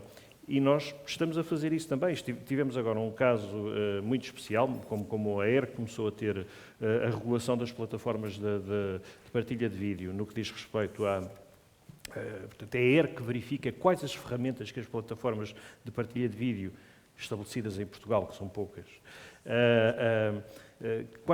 se elas incorporam as ferramentas necessárias para proteger os diversos públicos e também, aliás, há um artigo na lei da televisão que incumbe a essas plataformas de aplicar medidas e instrumentos eficazes em matéria de literacia mediática e sensibilizar os utilizadores para esses instrumentos, competindo à ERC avaliar se eles realmente adotam essas medidas, sendo que, se não o adotarem, estão sujeitos a uma coima, uma contraordenação que pode ir até aos 375 mil euros, mas e a ERC recentemente teve um caso relacionado com uma plataforma estabelecida em Portugal de acesso generalizado, uma plataforma de conteúdos pornográficos, em que, através da corregulação, não institucionalizada, porque não havia um quadro, mas através da proatividade da própria ERC, conseguimos que eles adotassem mecanismos que impedem os menores de aceder a essa plataforma e sempre numa perspectiva mais colaborativa, indicando que, portanto, quais eram os nossos objetivos e que eles tinham que atuar rapidamente, não é? O que acabou por acontecer, mas isto embora não seja de facto uma situação fechada. Portanto, aquilo que eu diria é assim, eu acho que os diagnósticos estão feitos, nós precisávamos mesmo era agora de ação. Se calhar não me fiz entender bem. Eu não disse que não havia estudos diagnósticos da ERC, nomeadamente existem alguns sobre desinformação, embora pronto, com algumas limitações em termos de perceber a realidade portuguesa e a forma de intervenção. Mas eu estava-me a referir fundamentalmente a uma questão básica que é o seguinte: se não tivermos meios de comunicação social, nomeadamente jornalísticos, com capacidade de sobrevivência financeira, e portanto se eles não puderem sobreviver financeiramente, não adianta pugnar por tudo aquilo que é importante em termos do jornalismo, se depois os meios não subsistem. E o aspecto que eu estava a realçar é que a ERC tem condições para fazer uma análise mais detalhada, até porque tem o portal da transparência, onde tem esses elementos, nomeadamente sobre os meios de comunicação social locais e regionais, e em particular aqueles em que existe o deserto, como a Luísa referia, em termos do interior, para refletir sobre quais são as limitações atuais de financiamento e de evolução futura. E até porque sabemos, e isso vai acontecer certamente nos próximos anos, que vão desaparecer mais meios de comunicação social, mesmo nacionais, não são só os locais ou regionais. Ou vão concentrar-se. Ou vão concentrar-se, mas... A ERC está agora a concluir um estudo sobre a rádio, que aliás temos aqui as pessoas que coordenaram esse estudo sobre o mercado específico das rádios. Agora, eu concordo que sim, mas era na perspectiva de estender isso também aos jornais do mercado dos médios, e perceber outra coisa que é importante, que é eventualmente lançar pistas de que tipo de políticas industriais é que são relevantes para o setor da comunicação social, para que ele possa sobreviver e se chegue aos atuais subsídios pagos através das CCRs em relação à modernização tecnológica, e isso não é preciso outro tipo de apoios mais vasto, porque o problema que estamos a assistir neste momento na comunicação social, em alguns setores, mesmo nas empresas mais tradicionais, é particularmente grave. O caso da Luz é evidente, porque, entretanto, por causa de questões relacionadas com a inflação, com a modernização tecnológica, etc., há vários fatores aqui em causa. E o problema que estamos a assistir é que não é só se as empresas sobreviveram até hoje, é como é que elas podem sobreviver nos próximos 5, 10 anos e em que condições. Porque também há uns anos, há muitas décadas atrás, se acreditava que o cinema português podia sobreviver simplesmente com as receitas em sala de cinema. E, de facto, durante alguns anos isso foi possível. E hoje só temos cinema porque ele é subsidiado. E, portanto, é preciso perceber em que condições e de que forma é que é possível manter a comunicação social para que ela represente o papel que foi salientado aqui e que é muito relevante. Não sei se parece que temos aqui um problema de literacia regulatória. Talvez. Porque, se calhar, nós na ERC há cerca de 2 anos fizemos um estudo precisamente sobre as formas de rever o sistema de incentivos de Estado à comunicação social. E eu digo que temos aqui um problema de literacia regulatória, porque se calhar a ERC não consegue fazer passar a sua mensagem de uma forma eficaz para o poder político, não é? No sentido de aproveitar os estudos que são feitos para depois tirar as devidas ilações e promover as necessárias alterações legislativas. Mas sem dúvida que eu julgo que há uma coisa que é certa, é que dever-se-ia avançar para um estudo sobre o mercado dos médias em geral, não é? Até porque há novos atores neste momento, não é, que condicionam a atividade dos média e que ocupam uma fatia muito relevante desse mercado e que não estão a ser regulados, não há regulação, pura e simplesmente. E isso de facto, isso é necessário fazer. Agora, há de facto estes aspectos parcelados que eu referi, que já têm sido estudados, não é? E que na verdade depois não têm tido consequências, talvez, enfim, porque por própria culpa do regulador, talvez, no sentido de não ter feito eco suficiente do trabalho que está a desenvolver a esse nível. Não sei se a Luísa tem mais alguma coisa a dizer. Não, eu acho que se as pessoas quiserem falar, acho que é o tempo, senão Pronto, às tantas, senão estamos as só pessoas aqui vão-se nós embora. a conversar. Ora bem, então abria agora o espaço a perguntas. Obrigada.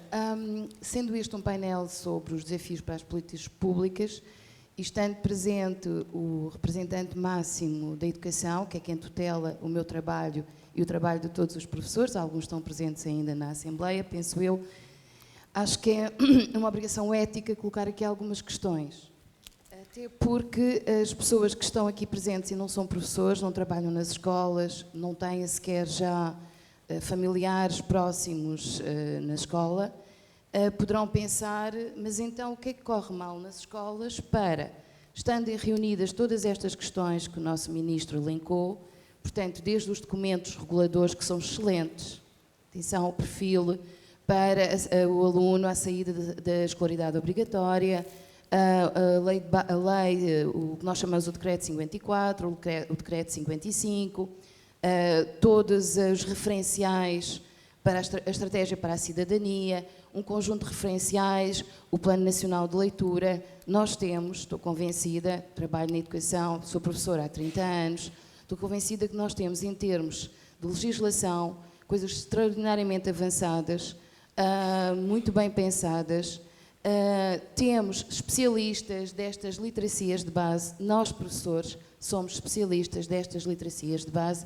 O Sr. Ministro referiu nomeadamente a História, eu sou professora de História, ainda sou do tempo em que em licenciatura eu trabalhei todas estas questões da importância do documento, a hemeréutica do documento, como trabalhar a informação, como é que a informação histórica é uma verdade construída, por vezes, etc. Não vou por aí, não é? Portanto, dado o mas adiantado nós da temos... hora, eu pedia-lhe para ser objetiva, se possível, nas perguntas. Nós temos tudo isto nas escolas. Temos documentos reguladores, temos especialistas. O que é que nos falta? E aqui atrevo-me a interpelar com palavras que eu roubei às intervenções das pessoas que são da outra área. Nunca tinha pensado que os jornalistas e os professores tinham tantas semelhanças no seu trabalho. Parece que às vezes eles próprios também são uma ameaça a alguns poderes e são perseguidos igualmente, ou é-lhes retirada importância. O que é que nos falta? Tempo para reflexão. E o que é que nos falta? Recursos. Sr. Ministro, sem estas duas questões, nós, na prática, no dia-a-dia, porque o nosso trabalho é, no dia-a-dia, em sala de aula, com todo o tipo de meninos que vai à escola, com aqueles mesmos meninos cujos pais acreditaram naquela, nem sei como lhe chamar, coisa que andava nas redes sociais e que faltaram à escola na quinta-feira, na quarta-feira à tarde, quando eu saí da escola, duas meninas do 5º ano, hirtas de medo, perguntaram-me: professora, a que horas é que é amanhã o massacre na escola? E, portanto, para a gente lutar com isto, porque é isto que a gente tem no dia-a-dia. E, portanto, nós precisamos, Sr. Ministro, de mais recursos, mas, sobretudo, de mais tempo. Eu preciso de não ter 8 turmas com um tempo e meio semanal na minha disciplina para poder trabalhar seriamente estas questões. É mais uma interpelação do que uma dúvida, peço desculpa. Bom, eu se calhar pedia mais perguntas que houvesse, fossem todas feitas antes das respostas, não? Para sermos mais comedidos no tempo. Sim? Tá, agora está. Obrigada. Pronto, eu queria falar aqui de uma iniciativa nacional que já existe desde 2017, Encode 2030.gov.pt. É uma iniciativa que está ligada a outras iniciativas europeias, é uma iniciativa nacional que está ligada a outras iniciativas europeias que fazem a mesma coisa noutros países. Há muita troca de boas práticas, há muita troca de conteúdos. Portanto, é uma iniciativa. Eu não estou envolvida com a iniciativa, portanto, é apenas cultura geral no âmbito do desempenho do meu trabalho. Portanto, é uma iniciativa que está ligada à qualificação de toda a sociedade, portanto vai desde os jovens até aos séniores, ocupa-se de várias coisas, qualificação, capital humano, etc, etc. E eu gostava de perguntar qual é que seria... Portanto, é uma iniciativa que inclusivamente consegue desbloquear financiamento a nível europeu para ações integradas no espaço europeu. E esta conversa sobre um plano de literacia mediática e depois esta associação ao plano de leitura, eu fico a perguntar, num cenário em que nós temos alunos que estão já, se calhar, há 3 anos sem o devido acesso à educação, não é? Portanto, tivemos a pandemia, ainda estamos à espera da escola digital e, entretanto, estamos a ter estes problemas das greves, não é? Que, enfim, eu olho para esta geração e fico a pensar, eu entendo a ligação ao Plano Nacional de Leitura no âmbito da literatura e no âmbito da ligação que pode haver entre literatura e desinformação, não é? Porque acho que é um bocadinho tudo fictício, mas a minha questão, pronto, para concluir, é qual é que é o valor adicional, e eu entendo a ligação emocional que o Sr. Ministro tem ao plano este plano, esqueci-me do nome, porque eu estou um bocadinho chocada com este tipo de gestão. Portanto, andam-se a criar mais planos, existem coisas concretas, pessoas especialistas que já andam a trabalhar nestas coisas há muitos anos, inclusivamente a nível internacional. Não há financiamento suficiente para implementar esses planos que já começaram, neste caso este até é de 2017. E parece-me que a visão, e para mim é um bocadinho preocupante, é continuar a duplicar planos e planos, dar umas migalhinhas que nunca vão conseguir ajudar à implementação de cada plano. E então eu queria perguntar qual é que é o valor adicional de estar a associar este plano de literacia mediática, se calhar a atores que não serão os mais adequados. E depois, já agora, a última, não resisto. O que é que os portugueses podem esperar quando nós temos um representante daquilo que eu acho, eu posso estar enganada, que é o Regulador Nacional para a Comunicação, aqui connosco, a dizer, e eu concordo, que o papel da ERC não tem sido eficaz. E também perguntava, já agora, e não me quero estender porque eu estou a me entusiasmar, como é que acham que um plano pode ter algum impacto quando as outras medidas mais básicas, que é não tanto a capacidade de leitura, mas sobretudo a capacidade de interpretação daquilo que se lê, se calhar estão a ser um bocadinho descurados. Pronto, eu gostava que me dissessem que eu estou enganada e que posso ter esperança, que as coisas vão melhorar e que há condições para isso. Obrigada. Vamos só aceitar talvez mais uma pergunta para fechar. Acho que havia aí uma pessoa a pedir. Há outra? Então, mas eu peço é o seguinte, que façam a pergunta só, sem comentários, por favor.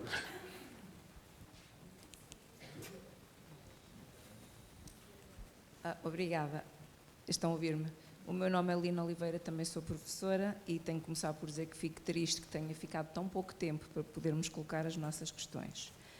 O Ministro da Cultura anunciou aqui o Plano Nacional para a Literacia Mediática, dizendo que ele iria aproveitar o trabalho feito pelo Plano Nacional de Leitura.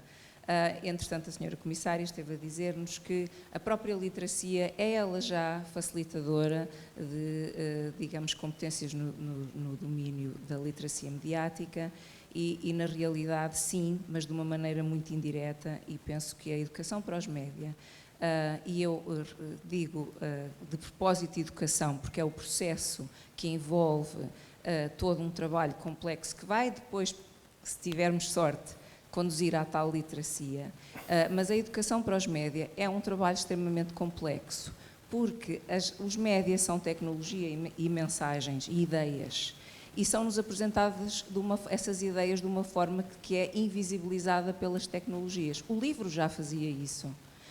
o cinema faz isso, a fotografia faz isso e todos os médias digitais fazem isso. Ou seja, é um bocadinho como a ideologia hegemónica, ela floresce inconscientemente. Então, esse trabalho de desconstrução, de desmontagem, de arrancar essas raízes profundas, é um trabalho que tem que ser progressivo, consistente no tempo e tem que ser avaliado em determinados momentos. Portanto, a minha pergunta, que é dirigida ao Sr. Ministro da Educação, é que plano para a formação de docentes para nos capacitar para este trabalho bastante ambicioso. E esta literacia não deve ficar só ao lado de todas as outras, literacia financeira, literacia para a segurança, os N referenciais que temos e que nos é solicitada a nossa participação enquanto docentes para a sua implementação. Então, que lugar e que tempos e que estratégia em termos de políticas não é, educativas para essa formação de docentes? Obrigada. Bom dia. Nós começámos aqui por ouvir uma intervenção logo do Sr. Ministro em que falou remeteu para dados daqueles 9 em cada 10 que não conseguiam distinguir a opinião de notícias.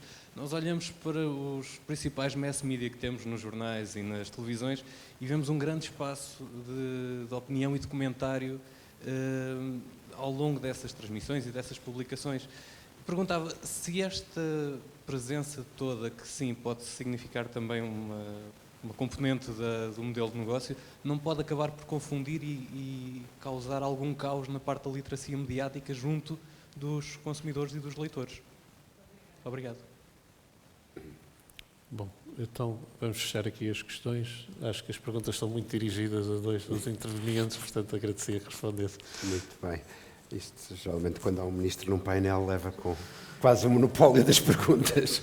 Queria agradecer os comentários e as perguntas e vou tentar juntar aqui as questões das duas senhoras professoras com a questão que também foi colocada. E agradeço em particular às duas professoras por terem esta visão integrada do que temos estado a tentar fazer em termos de políticas educativas na área do currículo e terem aqui dado nota disso. A primeira questão que foi colocada tem muito a ver com os dramas essenciais de toda a gente que quer implementar políticas, que são o drama do tempo e o drama dos recursos. Há aqui uma dimensão no trabalho que temos tentado fazer com as escolas, isto vai também à questão que a professora mais aqui em baixo levantou, que é estimular ao máximo o trabalho interdisciplinar. Ou seja, nós sabemos, eu recordo-me sempre em 2016, organizei uma conferência com todas as associações de professores das diferentes disciplinas, às quais colocámos as mesmas 4 questões e cada uma das associações dizia: nós precisamos de X horas semanais para a nossa disciplina. E eu fui tomando nota e ao fim do dia tínhamos de ter 27 horas de aulas por semana para cumprir estas necessidades todas. Portanto, o currículo é esta caixinha pequena onde tentamos enfiar tudo e às vezes temos que fazer opções para ver o que é que sai para caber em algumas destas novas necessidades. São opções muito difíceis e, portanto, quando pensamos nesta dimensão do tempo, sendo que há outras questões ligadas com isto, esta nossa vontade de desburocratizar a vida dos professores é para terem mais tempo para se dedicarem à essência da sua profissão, a questão do tempo passa também muito por olharmos de uma forma integrada, de facto, para todo este trabalho que temos estado a dinamizar. Pego, por exemplo, em alguns casos, o trabalho que as bibliotecas escolares têm vindo a fazer na área da integração curricular, como é que as diferentes disciplinas comunicam umas com as outras, para nós não relegarmos a educação para os média para um bocadinho da semana na disciplina de cidadania, mas podemos trabalhar isto de uma forma transversal, assumindo o conselho de turma na sua tarefa de planificação, como é que vai pegar estes temas de forma transversal. Portanto, eu diria que estamos cada vez mais numa lógica de turma e menos numa lógica de departamento curricular, porque é aí que nós conseguimos rentabilizar não só o tempo, mas também os recursos que temos. Isto relaciona-se com a segunda questão que foi colocada. Todos estes... Repare, quando eu e o Ministro da Cultura tomámos a decisão de dizer este plano vai ficar alojado dentro do Plano Nacional de Leitura, uma das preocupações foi não vamos criar mais uma estrutura de missão, mais um comissário, mais uma direção-geral que tem de alojar este plano, mas vamos exatamente explorar o que já existe.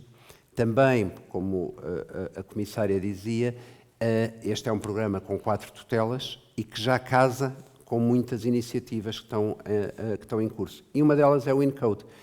O InCode e todo o programa da Escola Digital, que não estamos à espera porque ele já está em desenvolvimento, tem 4 pilares. Um é equipamentos, infraestrutura, o outro é conectividade, o outro é formação dos professores, mas o principal é a intencionalidade pedagógica. Para que é que queremos uma escola digital? Não é para dizer que aquilo que fazemos no papel passamos a fazer em ecrã, é sim para desenvolver estas competências de literacia digital que estão muito associadas a isso. E isso tem estado no centro da atividade do Plano Nacional de Leitura, das bibliotecas escolares e tem sido muito trabalhado em termos de formação nesta área do digital. E termino com a questão da formação que a professora levantava. Nós temos estado a desenvolver formação nesta área, até em parceria com o Senjor e com o Sindicato de Jornalistas, formação de professores na área da literacia mediática, e ela deve ser, de facto, casada com as outras iniciativas de formação que as bibliotecas têm promovido, que o Plano Nacional de Leitura vai promover ainda mais, e que também, no âmbito da escola digital, tem estado a ser desenvolvida. Eu diria, e pegando ali na primeira questão, que com estas políticas públicas todas que temos desenvolvido na área da educação, tenho dito isto várias vezes, o maior desafio agora que temos pela frente é a integração de todas elas.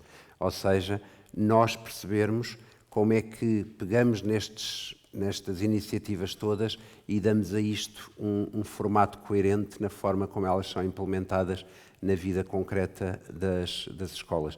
Isto é um desafio que começa no Ministério da Educação. Nós temos muitos quintais e é preciso quebrar os muros entre estes quintais e depois também fazer isso chegar às escolas de uma forma mais eficaz. Mas muito obrigado pelas questões. Não sei se quer dizer alguma coisa. Só muito brevemente, se calhar esta questão de porque o Plano Nacional de Leitura tem a ver com alguma percepção um bocadinho enviesada do que é a missão do Plano Nacional de Leitura. Nós trabalhamos com a promoção dos hábitos de leitura, e aqui assim talvez mais leitura literária, mas não só leitura literária, mas também a nossa missão contribuir, como eu disse no início, para o desenvolvimento dos níveis de literacia.